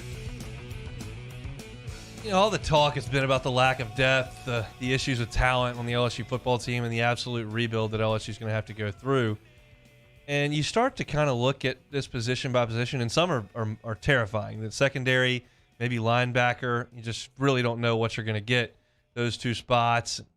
We'll see what the offensive line looks like when they cobble it together. But right now, as I look at the defensive line, it's very, very encouraging, Jeremy. Today they added Mekhi Wingo, who was an all-SEC freshman for Missouri. And you start to look at the potential of Ali Gay coming back, which is kind of being spoken about, and you realize you could have on the outside Ali Gay, B.J. Ojulari, Sony Fanua, Savion Jones, and a few others. And then on the inside, Mason Smith, Jaquelin Roy, Mekhi Wingo, Joseph Ellens, Jacobian Guillory, Bryce Langston. That's a lot of depth. I mean, I just rattled off 1, 2, 3, 4, 5, 6, 7, 8, 9, 10 guys that you can play on the defensive front. I don't know 4-3, 3-4 what they want to do, but the numbers and the talent seem to be there. Yeah, it's definitely there. I think I've been talking about it with this defense, just looking at it, even before the transfers, and you got a couple of these guys. The only position that you feel good about is the interior defensive line, and now you're adding depth to that already strong position group. It only can bode well for this defense, especially when you Michael Baskerville still has to make a decision. You don't really know what depth you're going to get in the linebacker room. I know you just picked up Wes Weeks from Virginia, but yeah. That's a position group that is only going to get help by these defensive line, especially if they're getting after the passer. They're making it tough for you to run the ball. It makes your safeties, make your linebackers' job easier, and those are two position groups that this defense desperately needs. So I'm excited about it. I think the addition of Wingo is going to put this position group probably one of the more talented groups in the SEC when I really think about it, and that's really what's going to be their strong suit next season. How would you play this? 3-4, 4-3? Does it matter? I mean, what would they need to do? Yeah, you get Matt House. They run multiple defenses there, so which is what I've always preached. Don't give a team a week and a whole off season to know exactly what you're going to do week in and week out. It's just these guys have too much time on their hands. They're going to scheme you up and dial you up. You got to be multiple, and that's exactly why I think he brought a Matt House in. But with the talent you do have, I think you always want to have 3 interior linemen in at the same time, which bodes well for a 3-4 defense, because that way you can have Mason Smith on the field with Jaquelin Roy, with Joseph Evans, with Guillory, with Wingo. You can have a multitude of those 3 on the field at all times, and I think with the outside guys you're going to have, whether that's B.J. Ojulari or Ali Gay, I think those are the 5 guys down on the line of scrimmage, and you feel like one of those guys are going to win their one-on-one matchup every play and just put a lot more pressure, and you can be more multiple out of those looks too, with bringing linebackers and safeties and dropping guys off the edge of the line. So I'm very excited to see how this defensive line plays next season. How do you best use Mason Smith's ability at that size, that frame, that length? He did both last year. Because of injuries and all of the stuff, he played on the inside and he played on end. Where would you have him? Yeah, I would have him either as a 5 technique, which is like a right outside of the guard playing, or a wide 3 technique, which is outside of the guard. That way, there's no one that can help him. The double teams are going to be very hard to come by with the center moving all the way over there to try to get to him and double team him. And now he has that B gap where he can use those swim moves and those rip moves to attack through the B gap, and you really can't get any help from the inside. So I think that's where he bodes well at, a 5 technique or outside 3, and he can do a lot of his damage there. Is Michael Brockers a fair comp for him? Ooh, I think Brockers is more of a run stopper. I see Mason Smith as really a pass rusher, man. He can really get after the passer. I've seen his rush move package. He has all the moves that you would want a defensive lineman to have, from the bull rush move, the rip moves, just bull rush. I've seen him come off the edge as a defensive end. Those are all things I've never seen Michael Brockers do. So I'm gonna say probably comp in size and arm length. But yeah, that's where I was going. Yeah, as far as I can go. Yeah, as far as playing style, they're 2 different players. When you look defensively at what Ali Gay was able to do this year, he only played in 4 games. In those 4 games, he had 2.5 sacks, 19 tackles. So again, like he's obviously very, very gifted. His first game at LSU was the COVID Mississippi State game. Of course, that game will go on forever because of KJ Costello's record setting, but he was all over the place that day, and he just seems like a guy that would go. And this is 2 days in a row I've made that point, but if you get him back, I think he and Ojulari become, a top 4 or 5 pass rush combination in the SEC. I don't even have to look at Alabama and Georgia and Florida and I just know that those two guys are going to be as talented as just about any group in the league. Yeah, they definitely will. I think for me, looking for this team next year, especially just right after that Kansas State game, I'm like, dude, this is no talent on this roster. It's bare.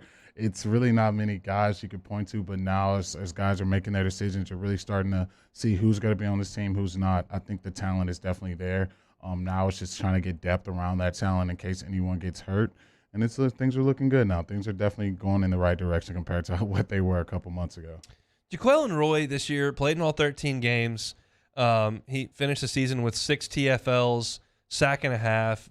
He broke up a couple passes, had a couple of hurries.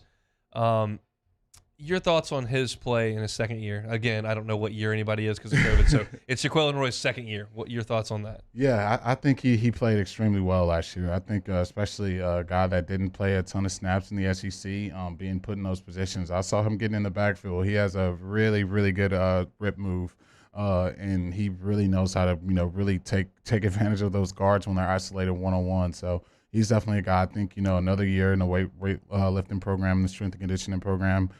Just get some more strength and really be able to, really help this defense out. I definitely see him being a contributor next season. I'm curious to hear what Joseph Evans says when his next time comes in front of a microphone. Guy who stepped away from football entirely at a certain point, now decides he wants to come back and is being given that opportunity, it appears. So it's just, this is a direct quote from Ed Ogeron before the season started in the fall. Joseph Evans is probably our best guy on the inside. That's coming from a guy who knows defensive line very, very well. You figure he would factor in greatly, but where's his head and what's going on? I don't know. I'm asking because I don't know, but it's just not usual for someone to step away from football and then walk back through the door. Yeah, it's definitely a weird situation, but the talent's there. You see him play. I watched him during camp. He has a ton of talent, and that's why I think that the D-line is probably the strongest position on the defense going into next year. And I think Evans is definitely going to be a big role in that if he decides to play and not really knowing. I think it's been super quiet with the stuff coming out of the building. You don't really know what's happening and what's going on. But if he does decide to play next year, he's definitely another one of those guys who can definitely help this defense out. So that LSU defensive front looks very, very strong moving forward. That's a good thing as the Tigers move forward towards spring ball. But gotta fill the last remaining 8 spots left from the transfer portal in the signing class. Signing day coming up in about 2.5 weeks. So I wanted to change topics real quick before we get to Cody Worsham on LSU basketball here in about 8 minutes. Just to mention, I realize this isn't local, but I think it's interesting and it's certainly noteworthy. The season the Raiders just had needs to be a documentary. It was just so bizarre what they went through from Gruden and the emails surfacing and him being fired, and then you have an interim coach and you kind of get hot, and then your number 1 draft pick makes a horrible decision and has a tragic accident and a drunk driving issue, and he's in jail and can't play, and then you make a push and you get into the playoffs at the very end, and then all of a sudden as you make the playoffs, you lose in the first round of the playoffs, which is pretty good for the Raiders over the last few years. And then you fire your general manager who kind of put this team together. You also, in the midst of this, 2020 first rounder Damon Arnett was shown a video of him brandishing guns and making death threats to people. So he was released by the team a few hours after Ruggs. It's all these things that happen, once in a blue moon to a team piled into one season. And I was just surprised with all that going on that Mike Mayock was let go. I understand that he and Gruden were kind of a package, and they, Gruden made the final decision, but they collaborated on all personnel. But they got to the playoffs, and that's a pretty good year. Yeah, this is definitely one for the ages. Just everything that's happened in this season. But I think for me, just watching them come together when everything could have fell apart, when things really weren't, on the up and up, and things aren't going exactly how you want them to go, with being laser focused in this season where you're trying to get to the playoffs and do something special.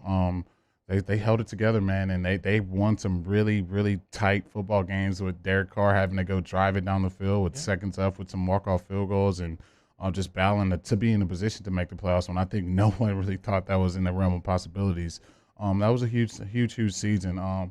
With the whole Mayock thing, it's interesting that they went that direction because just looking at the roster, I think there's definitely talent on there. A lot of guys he actually drafted, but I think that's when you fire the head coach.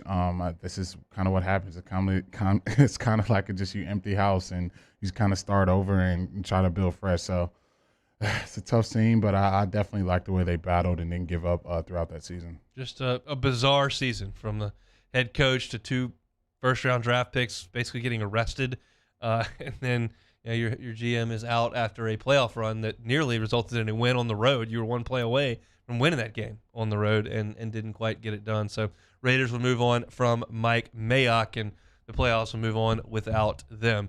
As we mentioned in the first hour, Will Wade just very unhappy with the way that LSU played on Saturday. Kind of let out some frustration last night on the Will Wade show with Chris Blair over at TJ Ribs. We played some sound about that in the first hour. If you missed it, you can catch it on demand, 1045ESPN.com or on YouTube. He also met with the press a little bit earlier today to preview the Alabama Crimson Tide. We will take a look at Alabama and get a sense of what Xavier Pence's status is and where this LSU basketball team is at this point in the season with Cody Worsham, the digital media reporter over there at LSU. He jumps aboard next. It's Hunt and Hill.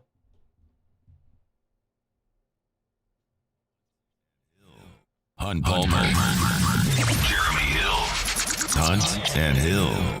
Our listeners fire off their opinions on the jimsfirearms.net hotline at 499-1045. Keep listening for your next chance to shoot us your thoughts with the jimsfirearms.net hotline on 1045 ESPN Baton Rouge.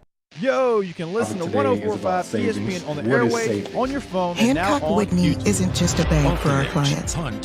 We're investing in our hometowns, After further review, making life better for everyone. On the 1045 So keep ESPN dreaming. YouTube We've got your channel, back. Powered by Bayou Ford. Subscribe now Yo, to Jake here interact from with Page us Plus inside Urgent the Care Bayou Clinic, Ford reminding live you they chat. now have 8 Find convenient highlights for locations each across show's the Baton channel Rouge and area, get open from 9 notified a.m. whenever until we 9 go p.m. live. If you're Watch looking now for on that the 1045 COVID test for holiday ESPN travel, Baton or Rouge you have a YouTube holiday channel, event coming powered up, by they are Bayou the place Ford. for you, as well as a Brock is flu hiring. shot starting to Grow creep your up career here south of during flu Louisiana's season. leading So if you need orthopedic that medical shot, facility. make sure you Brock get is that. They now privately have owned and some growing available fast. through Join the December. winning You can team at find Baton more Rouge information Orthopedic on their Clinic as they website, continue to grow into 2022. patientplus.com. That's Patient Online, Plus it's Urgent Care Clinic. Get in and get better.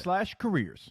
Are you a licensed contractor? There's lots of good contractors in Louisiana doing work the right way, but unfortunately, too many unlicensed contractors are working outside the licensing requirements. Working as a contractor in Louisiana requires a license for the company doing the work.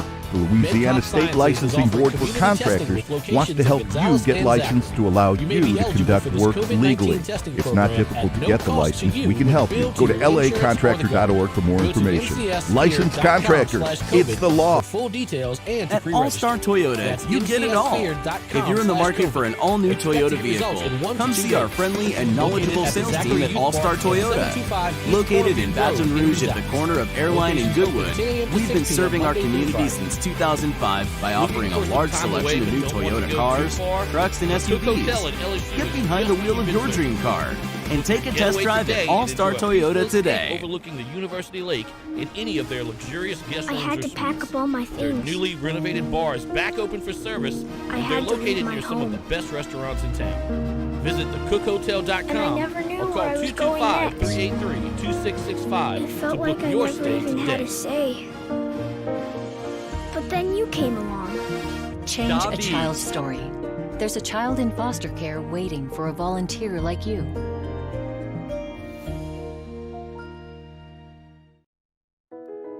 I've been doing business with Luba for 25 years. They're dependable, trustworthy. It's just the attention to detail with our clients. Our folks have years and years of experience.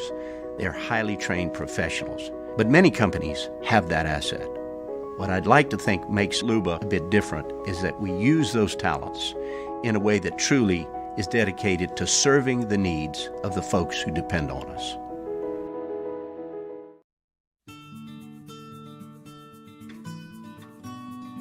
This is a house call. This is a follow-up appointment. This is a diabetes checkup. This isn't just more convenient care, it's more advanced care. This is innovating healthcare. at Louisiana's #1 hospital, Ochsner. Gulf Coast Office Products is a nationally recognized Savin office equipment dealer based right here in Louisiana. Over 100 employees strong, Gulf Coast has the boots on the ground to support all vertical markets, from education, engineering, legal, and finance. With the latest in office technology, from desktop to production segment units, Gulf Coast and Savin have the perfect fit for you. Call 225-756-2644. That's 756-2644 for Gulf Coast Office Products.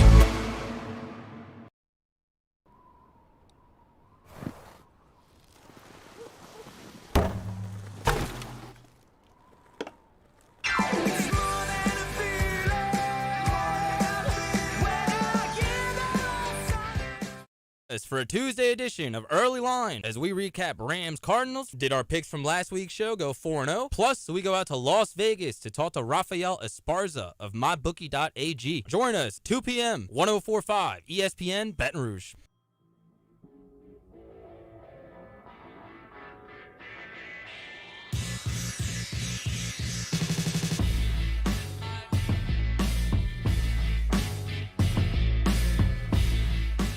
This is Hunt and Hill on 104.5 ESPN Baton Rouge. 30 minutes left here on a Tuesday edition of Hunt and Hill. Want to remind you again, get on by Pluckers tonight, 8:30, sports trivia, like every Tuesday. Be watching some hoops, be having some drinks, some delicious food, playing sports trivia. You can win gift cards. Just hang out and have a good time. 8:30 to about 9:45.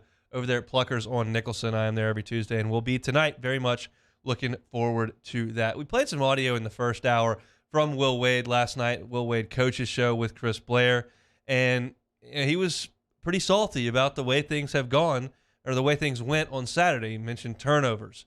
He mentioned, obviously, the rebounding issues that this team has had. He mentioned lack of movement on offense. He went on, this is not in the audio we played, but I've listened to the whole show. If you want to listen to it, go to LSUsports.net, and you can find it right there on the basketball page. Great stuff from Will and Chris last night. We talked about not moving on offense. He talked about how they're not finishing at the rim. This is the first team he's had at LSU that's shooting such a poor percentage when they get to the rim.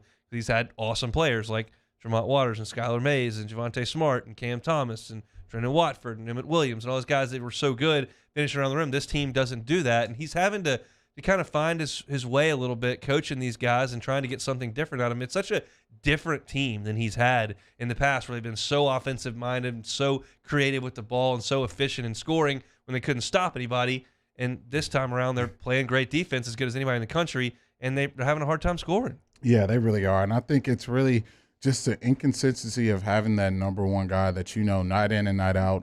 This is going to be our leading scorer. I think for a lot of teams in the SEC, you look at Arkansas, Note is going to probably be leading the score, and after the game, you look at Florida, you figure Castleton's going to lead the team in points, and you just go on and on. Auburn, Jabari Smith.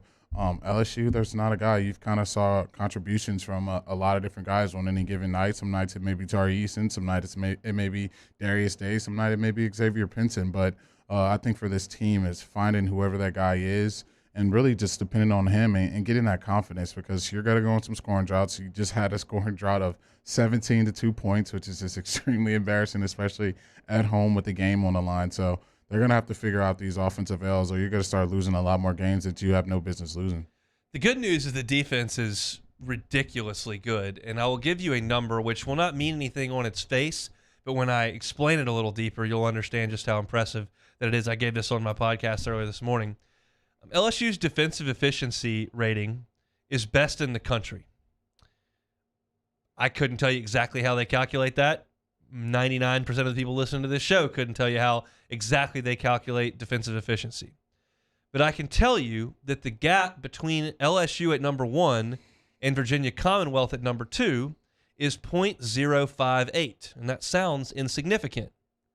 But the gap between LSU at 0.058 is the same gap between VCU at 2 and Florida at 26. Again, the difference between LSU and VCU 1 to 2 is the same difference as VCU to number 26.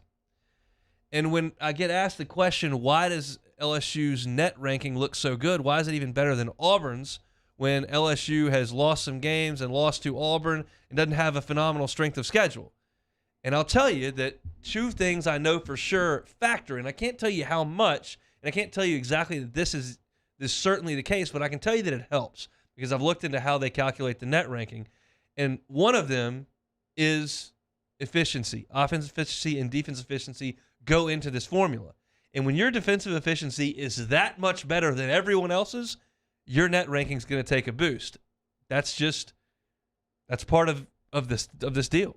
Yeah, it is. And I think for LSU, it's just finding your identity, which I think they have on the defensive side. I just see the way they rotate, and it looks like a guy's about to have an open shot, and then someone's flying in to contest it.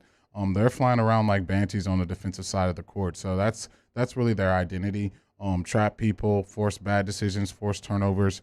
Now I think for this team, start to get those defensive rebounds and end those offensive possessions and start just trying to get some more easy looks at the basket on the offensive side. A lot easier said than done, but I think if this team wants to go as far as they want to go, they're going to have to get that figured out. Now, tomorrow, you just said in the last break, or it was maybe 2 breaks ago, I hate Alabama. I hear you. That's not rooted in basketball. Obviously, that's rooted in football. However, there is some significant vinegar to this LSU-Alabama basketball rivalry based on what happened last year. We'll certainly talk about this a little bit tomorrow, but having some trouble hooking up with Cody Worsham. So going into some of the things that we've got here that I want to talk to Cody about. And one of them is Will Wade against Nate Oates. And, I don't know necessarily that Will Wade dislikes Nate Oates, and I'm not 100% certain that Nate Oates dislikes Will Wade. What I'm 100% certain of is that Alabama beat LSU at the buzzer last year in the SEC tournament, and Nate Oates immediately pointed towards Will Wade, did the old heave-ho like an ejection, and said, "Get the blank out of here." And so that has certainly gotten back to Will Wade, and he was asked a question by the SEC Network early before the season started and said, "Is there one game you'd like to win more than any other?" And his answer was, "You see the Southeastern Conference Championship game last year?" I said, "Yeah." All right. And so there is some significant, as I said, vinegar, animosity, maybe too strong a word, dislike, however you want to phrase it, that exists tomorrow in Coleman Coliseum between two coaches that are extremely competitive and have built some pretty solid programs. Yep, they definitely have. And I think for Coach Wade, just seeing how competitive he is, seeing how fired up he gets about this basketball team, it's definitely a breath of fresh air. You want to see a coach who's putting the work in and trying to get better and not, getting that complacency that you see a lot of coaches have, especially if they get a little success. You see Coach Wade pounding the recruiting. He's not stopping on that front.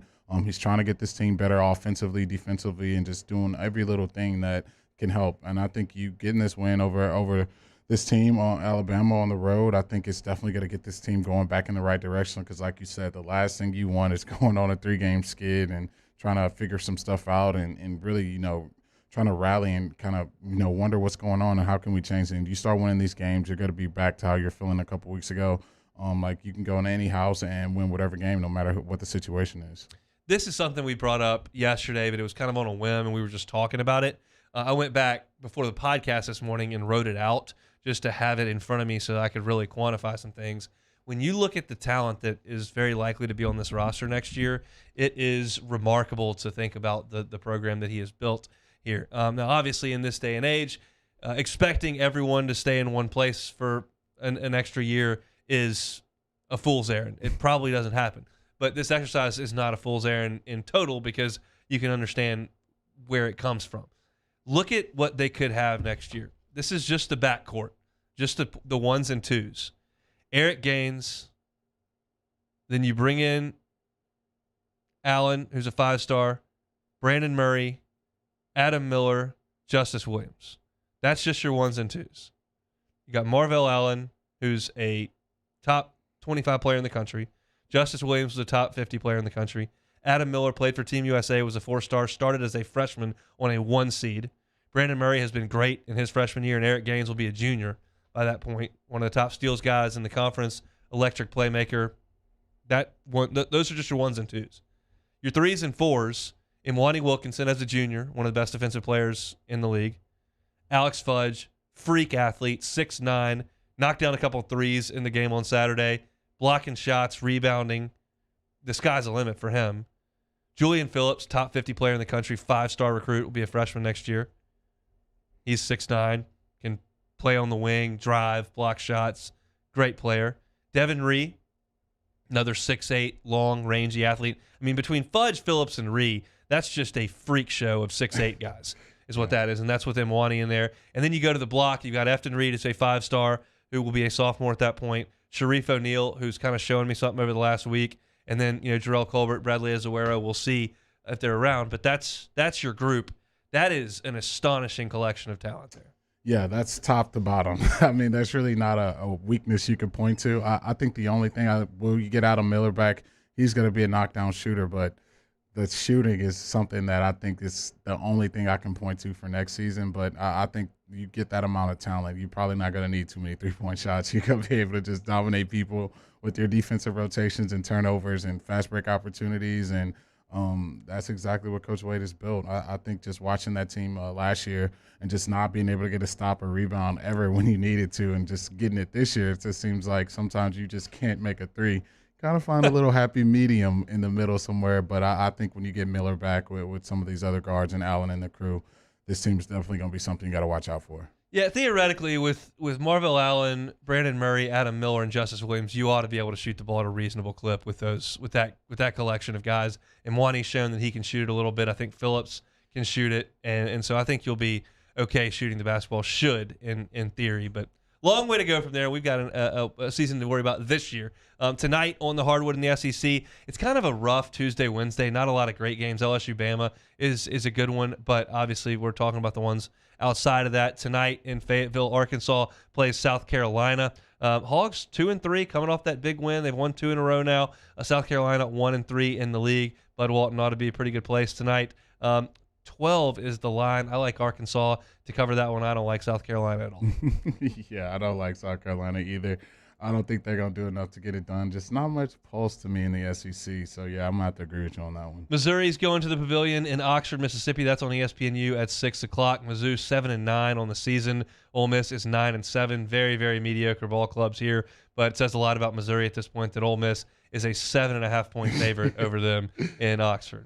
Yeah, Ole Miss had that big win earlier in this year in the Egg Bowl for basketball, I would say. But I don't know. It's just I don't know if they get me out my seat, man. But I guess in this one, they probably get it done because they're just not playing anyone with a pulse in that one. Well, in-state matchup in Nashville, Tennessee. The Vols, number 24 in the land, headed to Memorial Gym. Vols are 11-5, 2-3 in league play, coming off an absolute beatdown at the hands of Kentucky. Vandy is 2-2 as well. Tennessee on the road, 6.5-point favorite. Think Vanderbilt can keep it close? They're going to need a lot of Scottie Pippen Jr. to do that. But I think Tennessee's got to be too much. Vescovi's got back going in that Kentucky game, even though they got blown out. So I think that it's going to be too much with Tennessee and their crew at Vanderbilt. Tennessee getting a warm-up for LSU. Tigers and Vols will have the full lot of time to get ready for that game on Saturday as opposed to a Wednesday tip-off. So, again, kind of a skinny night in the SEC, but wanted to touch on that. In case you were interested in the Southeastern Conference basketball slate, and LSU, of course, and Alabama will play tomorrow at 6 o'clock. The other big one tomorrow, Kentucky and Texas A&M. We will go to Tuscaloosa tomorrow, get a preview of this game from the Alabama perspective, and hopefully can chat with Cody as well as he was with Will Wade a little bit earlier today. Nothing earth-shattering coming out of that. Wanted to get an update on Xavier Pinson, but have not to this point. Kind of sounded last night, if you're reading tea leaves and you listen to Will Wade, I don't know that he seemed all that optimistic. He said that Pinson ran a little bit, but that he is kind of a game-time decision. We'll see, but no update as of today. We'll see if we can get an update before tip-off tomorrow. Let's take one more timeout. Come back. We will finish up a Tuesday edition of Hunt and Hill. This is Hunt and Hill on 104.5 ESPN Baton Rouge. We opened up the playbook and expanded our coverage. Listen daily in high definition on 98.1 HD2. We are 104.5 ESPN Baton Rouge. That to-do list Products is a nationally recognized Savin office equipment dealer based right here in Louisiana. Over 100 employees strong, Gulf Coast has the boots on the ground to support all vertical markets, from education, engineering, legal, and finance. With the latest in office technology, from desktop to production segment units, Gulf Coast and Savin have the perfect fit for you.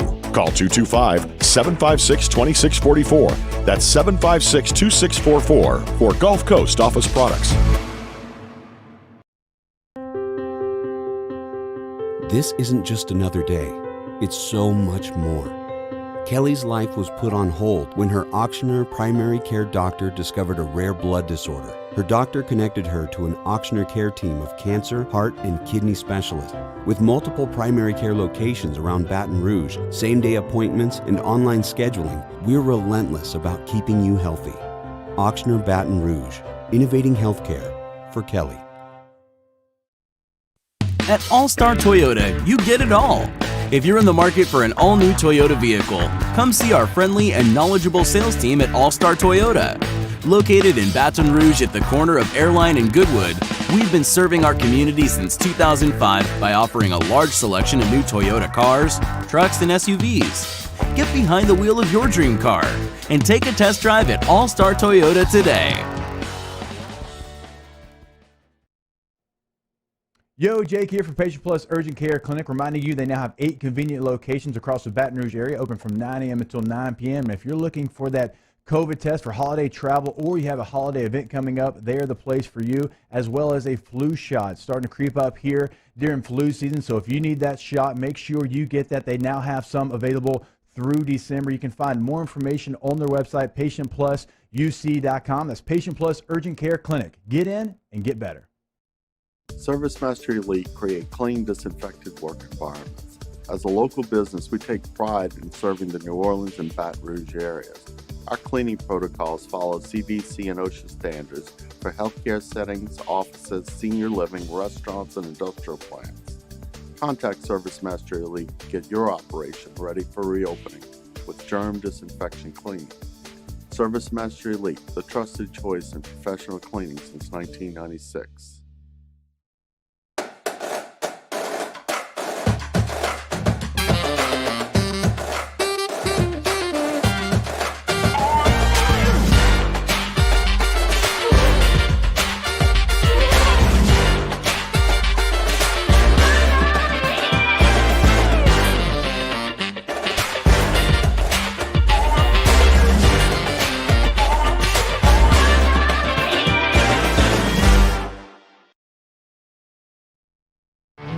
There it is, the extra mile, on the border of expected and extraordinary, for those willing to go further, like vans customized for work or play, with safety and tech to keep you connected, supported by a 5-star sales, service, and finance team, and backed by the 1-star you know.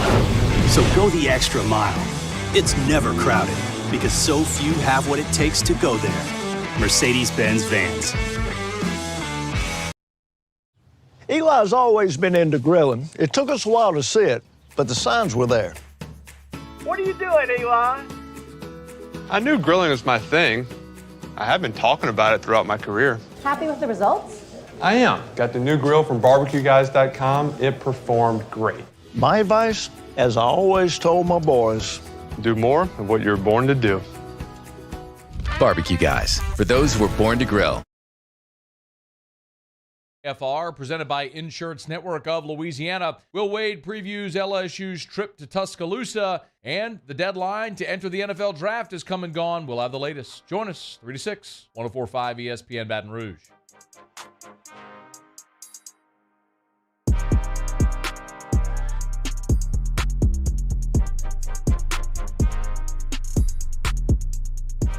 This is Hunt and Hill on 104.5 ESPN Baton Rouge. Wrapping up a Tuesday show. It is Hunt and Hill. Lots of news that we have gotten to over the last hour 45. Most of it on the football side of things. If you just missed, or if you're just sitting in the car, missed all this. Jay Ward has announced he is coming back. Jeray Jenkins has announced he is coming back to LSU. Still awaiting word from Micah Baskerville and Ali Gay. The sense is, since the deadline passed last night, that they will both potentially be back. Tremont Shorts, a 3-year starter and All-American at the FCS level, East Tennessee State, has said he is coming to LSU. He will take his 6th year of college football eligibility and play on the offensive line at LSU. And Mekhi Wingo, who was a all-conference freshman at Missouri, has also committed to LSU on the defensive line. So lots of moving parts, a lot of them in a good direction for the LSU football program. We talked about that at 12 o'clock. Kendall Rogers, D1Baseball, was with us at 12:15. The First poll of the season has come out for D1 Baseball. LSU ranks number 8. That would be good for 5th in the Southeastern Conference, even though you're 8th in the country. So Kendall's with his 12:15. He has had a chat over there at D1 Baseball this afternoon, so you can get on by and see what they had to say there. Talked about the Will Wade show earlier at 12:30, little NFL to kick off this hour, and about to get into some take it or leave it. Before we do that, let's go to our Citizens Bank poll of the day. They bring it to you every single day. Our question was simple today. Which team will advance the farthest in the NCAA tournament, LSU's men or LSU's women? And the women, to this point, 76% of the vote, 24% to the men. That poll will be open for another hour here, so still jump in, may revisit things, but I think that's probably the sensible decision that the women at this point, who are now ranked in the top 10 for the first time in a decade. Yeah, I think so. I think with just the landscape of women's college basketball, you feel like they definitely have a better opportunity to go on a late run. I could see why the public believes that, but I'm going with the men's squad, man. Something about this Will Wade coach basketball team I'm just a sucker for. So there you going with the boys, That's man. all right. We'll take that. So some take it or leave it. I will crank things up. Vice President of the Dallas Cowboys, very, very confident the Cowboys will bring back Mike McCarthy. Taking or leaving Mike McCarthy is the guy for the Cowboys. I guess I'll take it for now. I'm sure Taylor Sharp doesnn't want to hear this, but hey, man, like, where are you guys gonna go? Like, what coach is gonna? Dan Quinn. Yeah, you could go a little Dan Quinn. I think he has a lot more fire to him, especially watching him in that Saints game. He was chest bumping, high fiving, slapping tail, just getting the guys going. But I think for the Cowboys, they're gonna stand pat with McCarthy. See how things play out next year. Maybe Taylor Sharp will get some more QB draws with the game on the line. Look, I know that the point of this is to have your own opinions, voice them, create discussion, and for the most part, we try to do that. But there's also an element of collecting other opinions and kind of reading the room. And you listen to talking heads nationally, you look on Twitter. I don't see anyone backing Mike McCarthy for anything that he's done. I mean, it just seems like a guy who's got an approval rating of 3%, and I think it's his mom and his dog and his wife. Like, no one seems to think he's doing a very good job. Dan Quinn's got 4 interviews already this week. They're going to let him walk, and this is a conversation that Mike Greenberg had on his show earlier today. Is like, Jerry Jones already rused the day he let Sean Payton walk out of that building. I don't know if Dan Quinn is Sean Payton, but would you want to let a great coordinator go when you've got a mediocre head coach? And that's kind of what it looks like they're going to do. Yeah, I think that's definitely probably what they're going to do. And Dan Quinn's got us team to a Super Bowl. I guess McCarthy's done the same, but you got Aaron bleeping Rodgers. I'm sure a lot of guys can figure out how to win some games. All right, my boy Joe Lenardi of ESPN, he came out with his bracketology bracket. So they screwed that one up. But with the bracketology, yeah, my bad. With the Auburn Tigers coming in as the number 1 overall seed, Fighting Tigers of LSU being a 4 seed, taking leaving. That's the most likely seeds for both teams. I think Auburn's a 1. I'll take that. LSU is a 4. I got asked yesterday. I said I thought they would be a 5. I think they'll stub their toe a few more times in the league. That may cost them a little bit, but every win in the SEC is going to help you a lot as well. They're not in the situation that they've been in so many times over the past. Not so many times. They have been in some times where every loss you've got in the SEC is amplified, and even if you win the league, like they did in 2009, they got an 8 seed. Hopefully you can do a little bit better than that. So I'll take those two things. The Lakers, they beat the number 3 seed in the West, Utah, last night, 101-95. Russell Westbrook just smashing a dunk down on Rudy Gobert in dramatic fashion. Lakers are contender to win the West. Take it or leave it. I will leave that again. Oh, you're such a hater. I will leave it again until I see something from AD. I'm going to need MVP New Orleans Pels AD, like, dude, just dropping 20 and 20 like no one's business. Until I start seeing that, that's something.